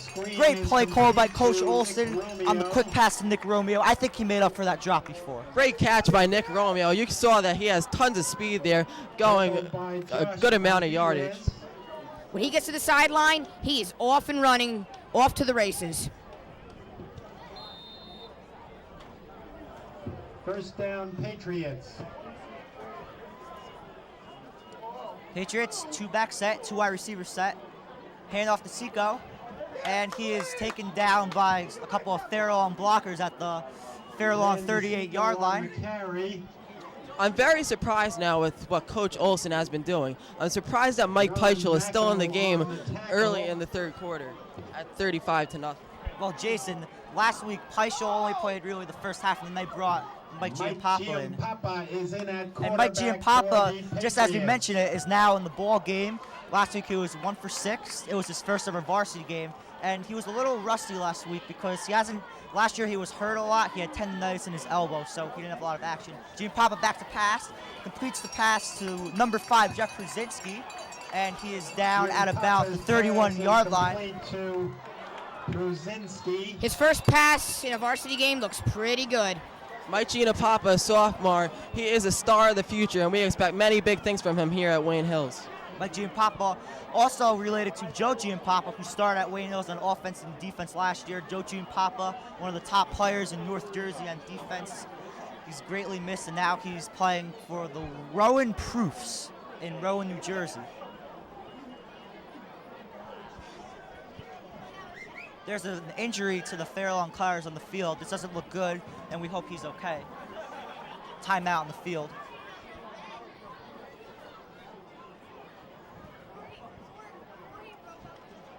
Wayne Hills has been pretty lucky with injuries so far. They only have one hurt player, Ryan Nolan. He sprained his ankle in practice the other day. We hope Ryan gets well as he's on the sideline supporting his teammates, which is great to see, and he should be back shortly. Speaking of Wayne Hills football players, Ryan Neal, I just want to let you know, was named Big East Player of the Week. He is now at Rutgers and is having a great season. Meanwhile, while Greg Olson is tight end for the Miami Hurricanes. There's Jason Oliphant giving you our Wayne Hills alumni report. If you're interested in following the Patriots on the road, next Saturday, September 24th, the Patriots go bear hunting in Bergenfield as they take on the Bergenfield Bears. Game is at 1:30, and if you need directions, please call the Wayne Hills Athletic Offense. If you'd just like to go to home games, the next home game is September 30th, a rematch of last year's Group 3 state championship game between the Wayne Hills Patriots and the Denver Norsemen. Come out September 30th at 7 o'clock. Tickets are $2. And Dave, that should be a great one. I formation for the Patriots. Peischel, hand off play action fake. Nice pass by Peischel. He airs it out. Touchdown, Patriots! Touchdown, Patriots! Anthony Krishholm. A nice reception from Mike Peischel on play action. What a play. Nice catch by Gina Papa. Perfect throw right on the money by Mike Peischel. That was a perfect touchdown. That was great skill shown by Giampapa, making a great touch pass on the rollout. Real skill shown there by Giampapa. Sorry about that. If I said Mike Peischel, that was Mike Giampapa. Hopefully they saved that ball so he could put it in his room for some great memories. First ever touchdown pass. He's going to have many more to come. Patriots are waiting for Scott Schultz to put on his kicking shoe. That's a tough thing. When you only get a certain amount of time to get a playoff and you have to change shoes, that's tough. Schultz will attempt the extra point. Iowa 5 for 5 on PATs. Bad snap by the Patriots, and Iowa's just gonna. Oh, he's going for it. He's trying to get into the end zone for the 2. Iowa, he's running. Oh, and he's down at about the 15-yard line. No good. That was a nice try there by Iowa. Got up, he tried. They got him down. Just a bad snap there by the Patriots. But if you're gonna do something like that, do it in a 41-0 game instead of a game against Ramapo or Demers. Scott Schultz, aka Iowa, 6'4", 245 pounds, the junior, is a great kicker. He has a hell of a leg.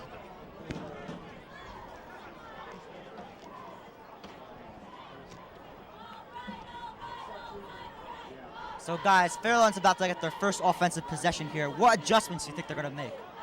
I think they may go in the air a little more. You got nothing to lose. They may go a little bit risky. Decline. I think they're going to run the ball more to Scott Leatham, the senior running back, 5'10", 185. He hasn't been getting that much action tonight, but I think that he's going to find some holes right now in the second half. Scott Schultz is ready to kick off. He's had 3 touchbacks this season. He has a very strong leg, but the coaches wanted him to put more spin on the ball, so he's been doing that. And with Wayne Hills' great coverage on special teams, I think it's good that he's putting that spin on the ball because the Patriots can nail the Cutters inside the 20.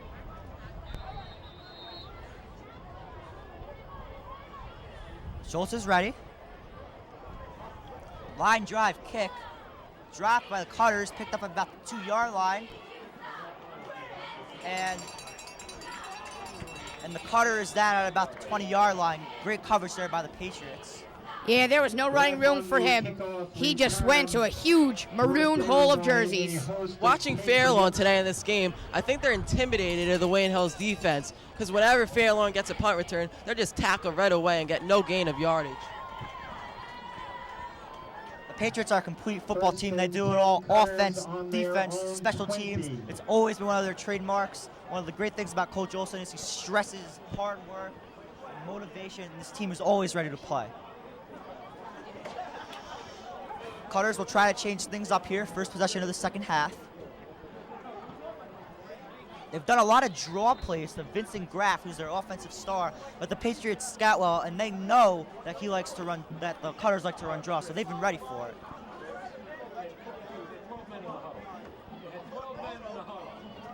Number 83 in motion, Amit Baske.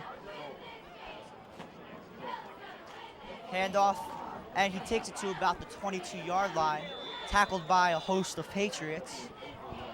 I wouldn't be surprised here if Vinny Graff finally let one loose. He's been holding back on the Wayne Hills defense the whole game, and I wouldn't be surprised if he goes for the long one right here. It appears that the entire game, senior linebacker Justin Dubin has been completely shutting down the run game of Fairlawn.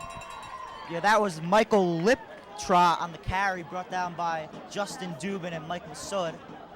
Fairlawn doesn't like to throw the ball a lot. In their last game at Rimmerpool Stadium, they only threw 5 passes. So this is basically a run-first team, and they have to change it up. You have to have good balance. And Fairlawn has to throw the ball since they haven't gotten any points in 6 quarters. Handoff, and he's down at about the 21-yard line on a draw play. Nothing moving there. Like you said last game, Dave, for the Fairlawn Cutters, they lost to Ramapo 38-0. They were just totally shut out by the tough, hard Ramapo defense. Yeah, and their game last week, Adrian Pizzari played a great game, 125 yards, 3 touchdowns. So it looks like he recovered from that tough game that he had against the Patriots in the state playoffs. And Chris Hogan had 8 receptions and a touchdown in that game. He played very well. Cutters are coming to the line. 4 wide receivers set here. I'd be shocked if they didn't pass the ball here. Oh, a toss. And the Patriots read that one well as number 34, Mike Massoud, was in on the tackle there. That was a questionable move by Vinny Graff, tossing the ball to their star running back. That could have easily been a fumble.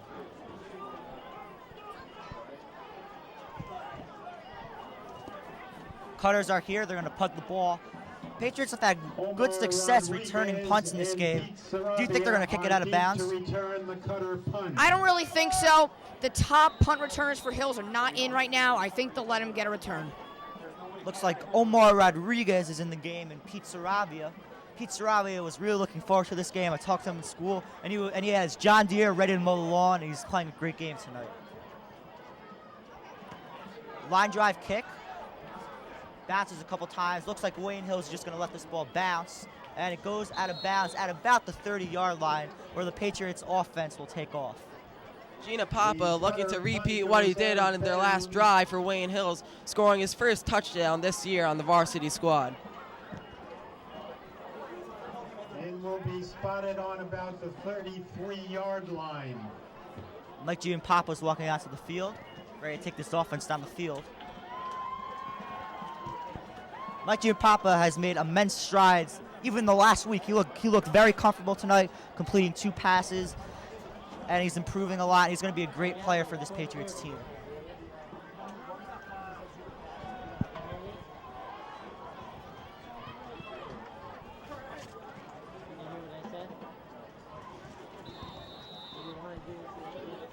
Patriots are ready. 2 men in the backfield, and the rest flag on the play. It looks like it's an offsides on the Patriots. False start. Prior to the snap.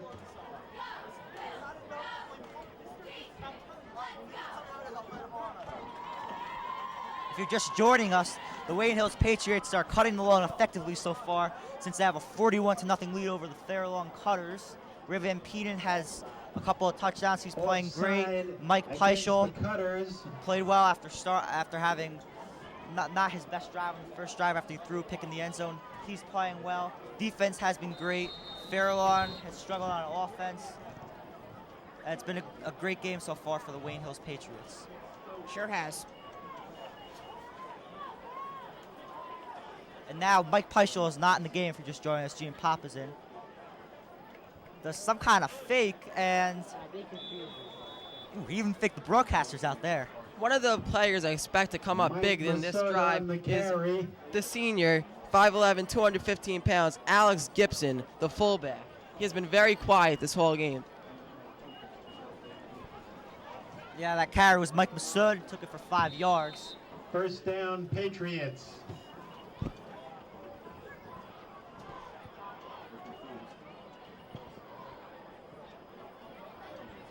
Oh, sorry, the scoreboard had the wrong reading. It's first down and 10 on 33. Handoff to Carlton Martin, and he takes it for a yard or two on that play. Carlton Martin's another kid who has a lot of potential. Comes from a football background. His grandpa, Denny Martin, is the defensive lines coach of the New York Jets. He also worked for the Giants many years, and he's done a great job working with some of the Jets' D-line players like Dwayne Robertson, John Abraham, Sean Ellis. He's done a nice job, and he's one of the reasons why the Jets played so well on defense last year. That's right, Dave. Carlton Martin, 5'7", 177 pounds, a promising sophomore for this Wayne Hill squad. Toss to Martin to the left, and he's taken down for a loss in the backfield. Probably about a 2-yard loss there. Martin's got to get around that corner much faster than that. If he's going to go that slow, linebackers are going to eat him up. Tackled by Scott Latham. One of the key players for the Wayne Hill squad, Dave Ogden, the junior, at offensive tackle, hasn't had that much action. We'll see right now if he gets some action in this game. 3rd and 12 for the Patriots, 37-yard line. 3 wide receivers set. Junior Papa back to pass. Hands off to Martin. He gets a couple of the yards back that he lost, but he's down at about the 39-yard line. Martin on the carry. Good pass fake by Mike Giannapapa there. And for the first time tonight, the punt team is on the field, and Dan Deseco is going to be punting to the Fairlawn Cutters. Ray Van Penen usually punts, but it looks like Dan Deseco is out there to do this punt. He's got a good leg. Fairlawn has 2 guys to return the punt.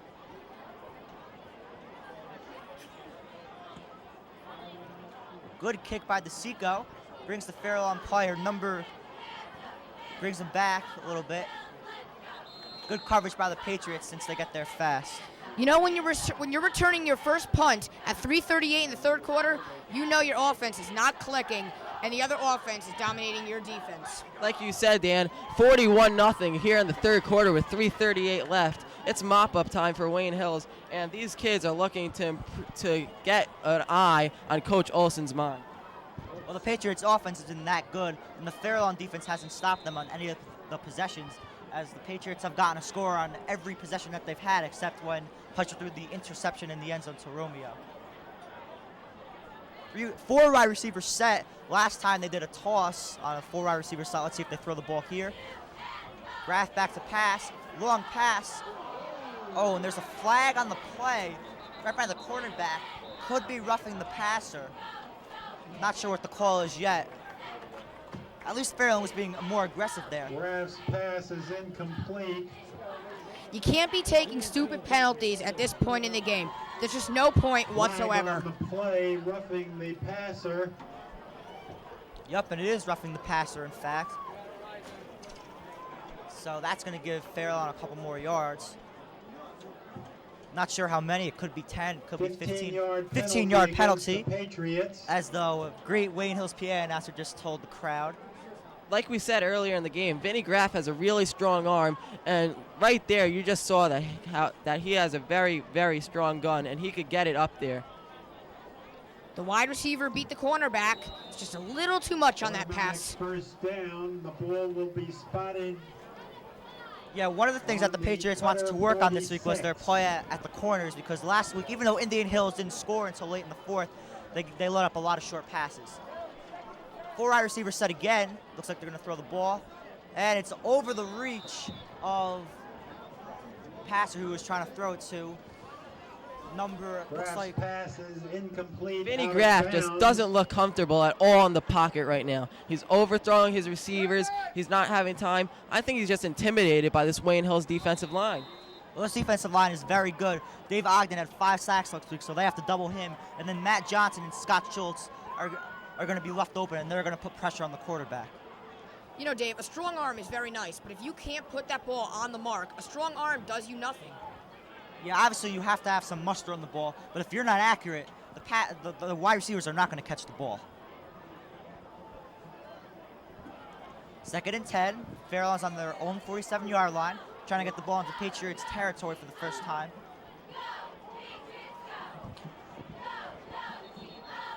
And there's a flag on the play. I'm not sure what the penalty is.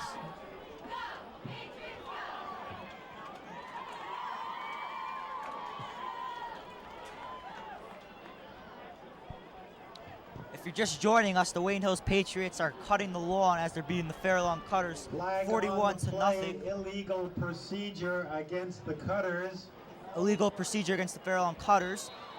That's going to knock them back 5 yards as they're on their own 42-yard line. 2nd and 15 on their own 47. With 3:07 left in the third quarter. You need more discipline on a drive that you want to score on. They moved up the field quite comfortably at the 47, moving back. You need more discipline than that. Well, the Patriots helped them out by the roughing the passer penalty, but Fairlawn didn't help their own cause by getting that penalty right there. Graff back to pass. Throws it to, that pass was intended for number 34, Scott Leatham, the senior tailback. See, when you're having a bad night, you don't get the breaks. And that was a miscommunication there. That pass looked to be right on the money to Scott Leatham, but he just didn't come up with the play. 3rd and 15. Since the beginning of the season, the quarterback for the Fairlawn Cutters, Vincent Graff, has been just terrible. Like, he doesn't seem like he's comfortable out there. 3rd and 15 for the Fairlawn Cutters on their own 42-yard line.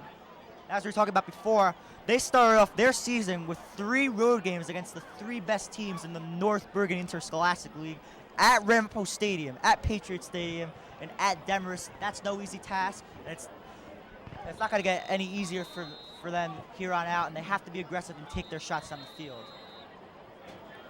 Timeout on the field. Timeout Cutters. And Fairlawn's going to talk this one over, maybe try to draw up a play so they could get first down. As you said about the Fairlawn Cutters schedule, the first 3 games away are very hard. But if you look at the bright side, if you get the hard ones out early, it's smooth sailing towards the end. That's right. You got Ramapo, Demarest, and the always tough Wayne Hills. It is a very tough schedule to open up for the first 3 weeks for the Fairlawn Cutters. Watch the 30-minute drill on Channel 77. Catch Dave Suntup, Ryan Dewin, Andrew Axelvan, Andrew Gayo, Alan Bernstein, Matt Taylor, and Tom Gallo as we talk about the latest sports news. If you want your football action or your baseball action, turn on Channel 77 and watch the 30-minute drill. 2:44 here left. Oh, sorry, Jason. Go ahead. As we're at a time. And Andrew Gayo appreciates the praise he's getting for his work on the 30-minute drill. Go ahead, Jason. As we're here right now at a timeout, let's talk about the Super Junior Ray Van Peening, leading in rushing yards at 145 yards and leading Wayne Hills in touchdowns with 4. Well, Van Peening has 7 touchdowns on the season. Fairlawn, 4 wide receivers set, Graff back to pass. Great pressure by the Patriots by number 10, number 35, Scott Schultz. And he's turned the corner, and he's stopped short of first down yardage, it looks like. There's a flag on the play in the backfield. Ref on the carry. There is a flag on the play. You know, guys, that's the first time where Graff really broke out and turned the corner and got past the Patriots defense. That was a great run there, and he's showing a flash of what he could do. But when you're struggling and the Patriots keep on stopping you, you have to change it up, and Fairlawn hasn't done that tonight. Yeah, I was very surprised there when Vinny Graff ran. He does have a lot of talent and skill, and he just showed it right there.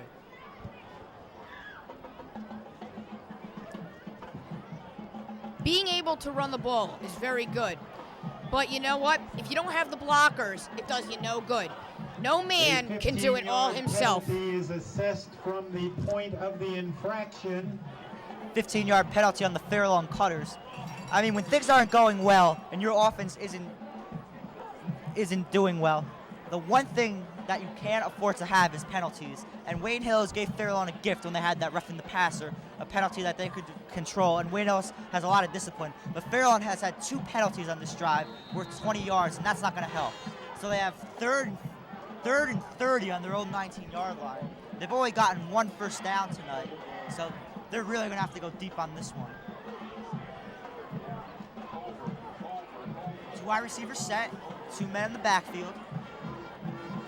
Graff, handoff, and he's stopped in the backfield by number 72, Matt Johnson. He's really been impressing the coaches lately. He's getting a lot more time. He started this game, and he's been playing great.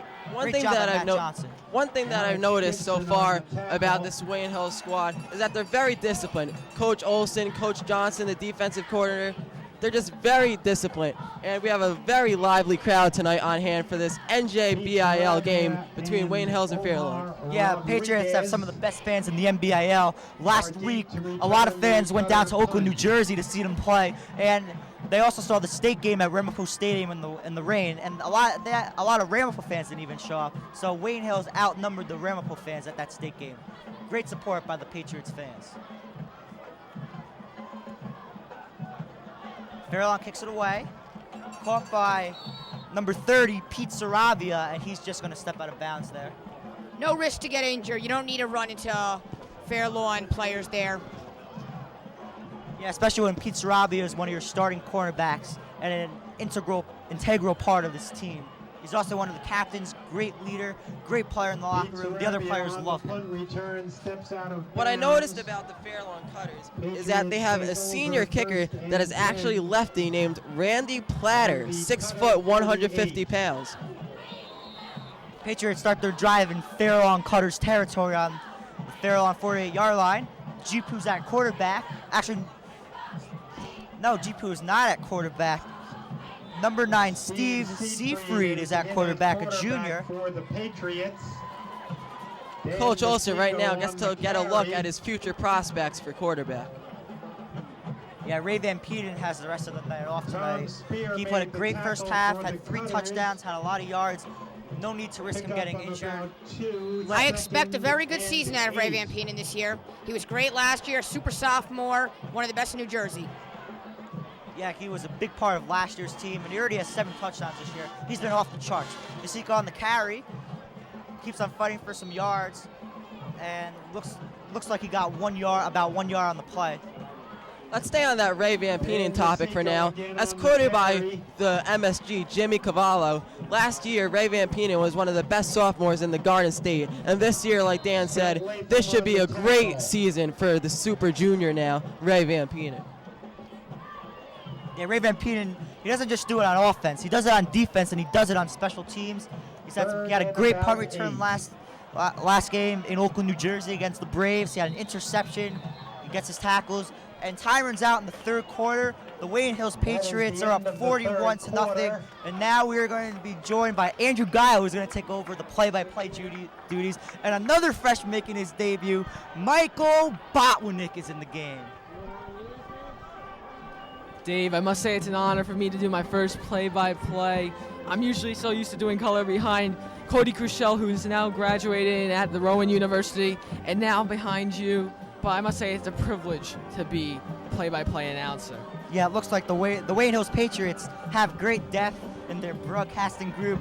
Cody Crushell is doing well at Rowan, but right now they have Dave Rogers, Chad Cutler, Dave Suntup, Andrew Gayo, Michael Botwinick, Dan Cohen, and Jason Alfont. They have a great future. Yeah, I'm really excited about this year's team. They have potential to be really good. Hopefully they'll get another state championship, have a good season. Well, Mike, do you think the Patriots will repeat as state champions? I think they have a good shot. I think definitely one of the best teams. I definitely think it could happen. Yeah, this weekend BIL, particularly the main front runners, Demarest, you think of Ramapo, of course, with Chris Hogan and Adrian Pizzari. Wayne Hills, always a powerhouse. They never rebuild, as Dave Rogers said. They always reload. And you know what?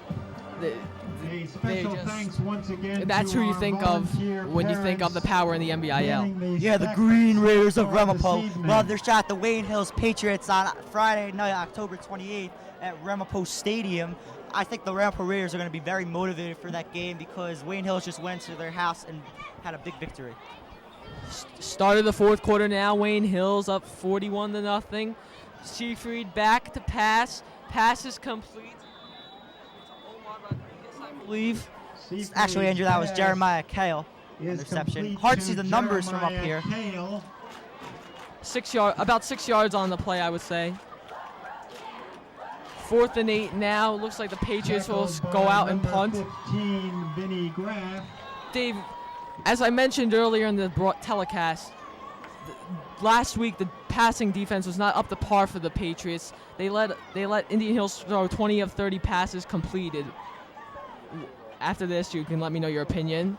Van Peenen's punt, set back, bounces at the 15, takes a Patriots bounce, and looks like they're going to down it at the 9-yard line. Dan Deseco's punt. Excuse me, that was Dan Deseco's punt. Now, Dave, what is your opinion on the pass defense today? Well, the pass defense is doing a great job. The few times that the Fairlawn Cutters have tried to throw the ball, receivers have been covered and they haven't been able to get open. But Fairlawn is not a passing team. They only threw the ball 5 times at Ramapo Stadium last against the Ramapo Raiders, and maybe they've thrown that much tonight, but they really haven't thrown the ball. And as for that punt by Dan Deseco, that was a great punt. Anytime you nail an opponent inside their 10-yard line, that's great, and especially since this is a game of field position, and it's helped the Patriots win all these games. Also on that punt was great coverage by the Patriots special teams. They've really been spectacular in this game. Graff under center for the Cutters. 2 receivers lined to his right, 1 man in the backfield. Graff back, handoff to the left side. About 1 yard on the play.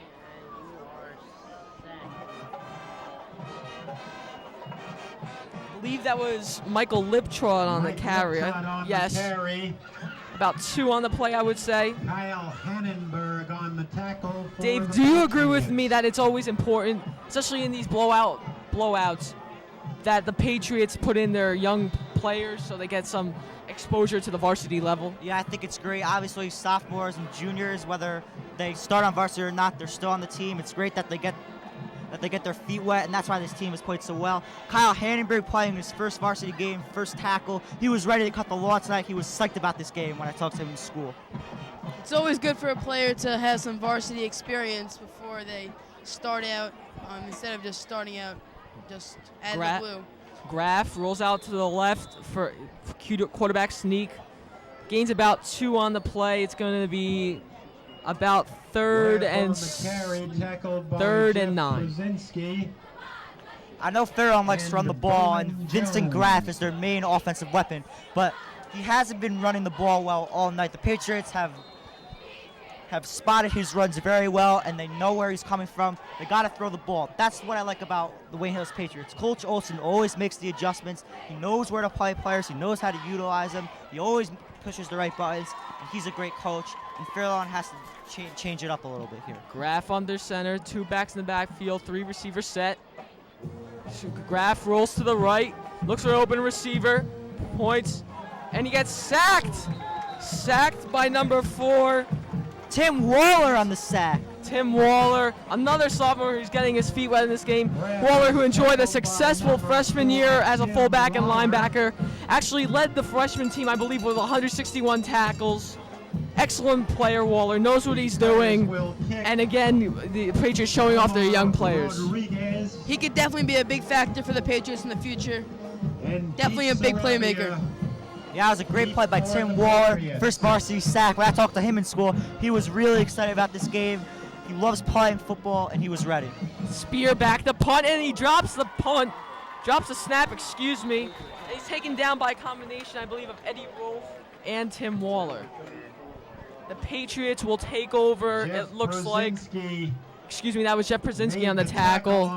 The Patriots will take over on the Cutters' 10-yard line. Mike, do you have any opinion on, how the Patriots, how they're such a well-rounded team, in which, especially on their offensive side, about how they mix up all their plays with play action, running backs, they get everybody involved. What's your opinion?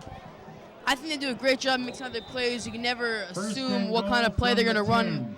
It's always just throw, pass, random order. Seyfried back in the pocket, hands off. It's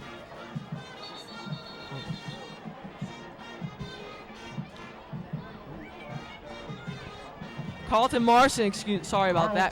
Carlton Martin gets the carry, goes up the middle, gains about a yard or 2. Arnett Baskey and Scott Latham on the tackle. In this situation, Patriots just want to give the ball to their running backs. They have a great O-line. They block well.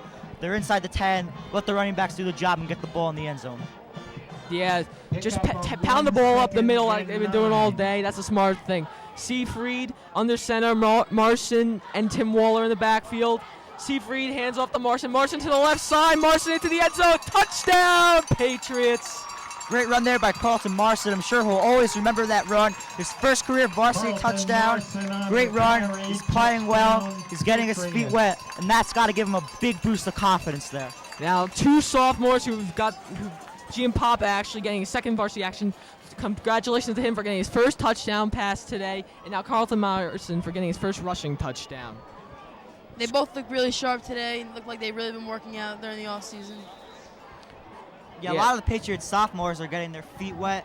You have Gian Papa, you have Waller, Deseco, Hannenberg, Marson. I like what I see. They have a bright future. Schultz to kick the extra point, and it splits the uprights as the score is now 48-0. Wayne Hills Patriots. The point is good. One of the things that I've liked so far is Iowa's been very consistent on his extra points. He practices hard on his kicking. He works on it a lot at practice, and he's been perfect tonight. The only thing that happened was the bad snap in the third quarter after the Patriots got their touchdown. But that obviously was not Scott's fault. It's evident during the week, Dave, that he's been working out with Wally Johnson, the special teams coach, taking some extra reps because last week he missed 2 extra points, and he really works hard, Iowa Schultz, and you could see it on the gridiron today. When you talk about a three-dimensional player, you have to mention Iowa. He's a great defensive player, offensive kicker, and can do it on special teams also. Yeah, while Walter Johnson has to be very ecstatic and very happy about the special teams play tonight, it's been one of the best things that the Patriots have done in the first 2 games of this season. Kicking, coverage, kickoff and punt returns, it's all been great. Great job by Walter Johnson. Tom Spear back to receive the kickoff from Scott Iowa Schultz. Here comes Schultz from his own 40. Boots a long high one down to the Cutter's 5. Taken up the middle by, I believe that is number 7. No, excuse me, that's number 1, Rosario Melquise. Brings it to about his own 24-yard line. And now let's see the Patriots defense with their reserves in and see how they can handle at the varsity level. Yeah, the defense did great on their last drive. Fairlawn didn't get anything, and Tim Waller capped off the drive with a great stack of First and 10, Vincent Graff. Sorry, my 26. mind went a little blank there. So defense has still played well. New faces, same results. That's what it's been all season. Graff bringing his troops to the line. 2 wide receivers out to the right side. One man in the backfield. Tight end goes in motion. Graff calling signals, looking like Peyton Manning. He drops back. He hands the ball off for a couple of yards.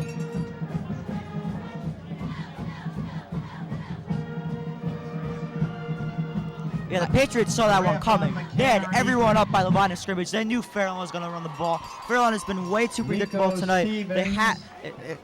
If the Patriots show that type of defense, Fairlawn has to do an audible or switch it up and throw a long pass in that situation. I know they don't have the headsets and the coaches can't really communicate with the players since the quarterback has to go to the sideline and get the play. But maybe if the coach has some faith in the quarterback, they could change it up at the line of scrimmage. Nico Stevens, a favorite of many of the Patriots coaches with his gigantic size, only a sophomore, and he's going to be an impact on his team for years to come. Graff brings his troops. 2 wide receivers left, sends his tight end in motion to the left, pointing, directing signals. Quarterback sneak right up the gut. And it went about for 3 yards. Graff on the quarterback sneak. I would go, it's going to be 3rd down and about 7 from the Cutter's 28-yard line. Guys, I want to ask both of you guys a question. Fairlawn's obviously nothing's going right for them. They're down 48-0. Oh, excuse me, Bowen Jones on that tackle there, also getting some varsity action. A lot of potential for Bowen Jones. He's big, he's fast, he's strong. Great desire, great attitude. Well, back to what I was saying. Don't you think Fairlawn would try something new? They have nothing to lose. They're down 48-0, and they want to get something positive going into the next game at the Denver Norsemen. How come they haven't tried anything new? Dave, you're 100% correct. Back to the action on the field. Graf back in the pocket, drops back, looking for an open receiver, scrambles to the left side, looking, holding the ball too long, and he's still up, breaks a tackle or two, and he loses about a yard, maybe gets back to the line of scrimmage. I believe he was tackled by Graf is brought down by Bowen Jones. Bowen Jones again getting varsity action, making an impact on the gridiron. It's always nice to see the young players, as we mentioned. And you know what? These young players, they not only do they bring their skill to the table, they bring a lot of heart and passion. They love, they drink, they sleep, they breathe football 24/7. Rodriguez. These players are bred to be football players since they were young. Always following football, watching the games on Sunday, Saturday. Always love football. Rodriguez and Sarabia back to return the punt from Tom Spear. Yeah, when Fairlawn has tried to throw the ball, great coverage by the quarterbacks. Graf has found nothing to throw the ball. No one throw a ball. Spear, punt goes to the left side. Takes a bounce out of bounds at about the Patriots' 42-yard line. Dave, with the upcoming schedule up for the Patriots, do you really think they can bolster their record and get a lot of these wins, especially when they go on the road next week to go bear hunting at Bergen Field? Yeah, Andrew, I know you love that line about bear hunting. Well, last year, when the Bears came to Patriot Stadium, Patriots beat them, I believe it was 56-8. So I think they can definitely bolster their record next week, but you can't come in cocky. You got to play your game. You got to take every game like you're playing Ramapo or Denver or an opponent like that. Patriots go to their offense. Number 2, Jeremiah Kale back. Hands the ball off to Deseco. Deseco runs up the middle for about 5. It's going to be 2nd and 5 now on the Cutler's 45-yard line. One thing I really like about Danny Deseco, the brother of Pete Deseco, is he fights for yards. He's resilient. He doesn't give up. He wants every yard he could get, and he showed that on this run and other runs that he's had throughout the game. I really like what Deseco showed this game. It looks like he can really be a real player in the years to come.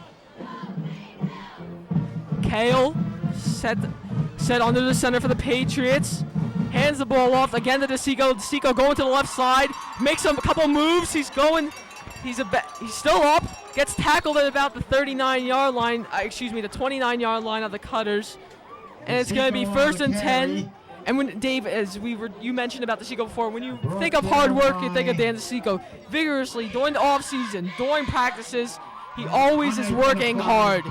And that's really what you think of Danny Deseco. Pete Deseco is now at American International University. Yeah, when when Danny Deseco breaks those tackles, you think of all the hard work you do in the weight room, going to practices in March and April for weightlifting. He's a great player. He breaks a lot of tackles, and he doesn't like to get tackled. Kale, as we say that, hands off to Deseco up the middle for about 7 or 8 yards. Deseco on the carry. Deseco is really showing his breakaway speed and run power ability right now. If you like to go to home games here, the Patriots are a 3-game homestand on September 30th when they have a rematch with the Denver Norsemen, who they played in last year's state championship game. Then on Saturday, October 8th at 7 o'clock, they face the Golden Knights of Old Topham. And then on October 14th, Friday at 7 o'clock, they face the Highlanders of Northern Highlands. Kale drops back, hands it off to Deseco, gets the first down at about the 17-yard line. On the carry. Now, Dave, if you're Coach Olsen right now, are you impressed with your sophomores? Definitely. Danny Deseco has really run the ball well. He's been very resilient. He doesn't want to be tackled. He's broken a lot of tackles. Gian Papa looks really good today. 2 passes he threw. He threw a nice long touchdown pass. I saw them working on it before the game started, throwing those long passes, and all the quarterbacks look well. Defense has been great. Hannenberg, Jones, Marston's been great on offense. Waller had a nice sack. Jeremiah Kale gets back, takes it a knee. With under 2 minutes remaining, looks like the Patriots are just going to keep on downing the ball, let the clock run out, and get a 48-0 victory, as it looks like right now. Yeah, no need to risk any injuries or show up the Fairlawn Cutters here. Fairlawn Cutters have had a tough go around the past 2 weeks. If the Patriots decide not to try to get a touchdown here, that would mean that the Fairlawn Cutters would be outscored 86-0 in their first 2 games, and going 8 quarters without a touchdown is pretty tough. Kale set up in the quarterback position. Kale, you're probably gonna need it. Now, 1:12 remaining. If you just joined us, Patriots ambushing the Fairlawn Cutters 48-0. And I just want to give you these special thanks to the following people. Our head director, James Hookstreet. We can't do anything without him. Our cameraman, Will the Godsend Piper. Myself, Andrew Gayo, Dave Suntup, Dave Rogers, Chad Cutler, Jason Oliphant, Dan Cohen, and Michael Botwinick. And a special thanks to our devoted technical director. He's been through it all, the one and only Maxon Elgowdy Jr. Dave, thoughts about the man? He's a legend. He's a sacred person at our club. He's done great things for us every year he's been in the club. Andrew, you forgot someone, a great friend of us. Brian Rossman making his first TV appearance. He was on the sideline doing some video of Mr. Hookstreet. Glad to have Brian Rossman in the club. As the Patriot is Jeremiah Kale knees it once again. 18 seconds remaining in the game. Clock's going to run down. I mean, I don't know what else to say.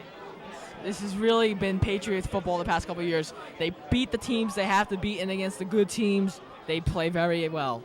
Guys, obviously the Patriots had a big win, but what do you think Coach Olsen tells his team in the locker room? That is the end of tonight's game with the final score. And that's it, ladies and gentlemen, as the Wayne Hills Patriots defeat the Fairlawn Cutters 48-0 here at Patriot Stadium. Good crowd for the Patriots. Well-fought game.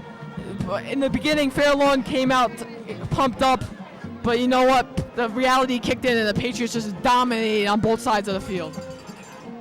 Yeah, Coach Olsen has to be really happy with his Patriots. They played great in all facets of the game, offense, defense, special teams. When the sophomores came in, they still played great.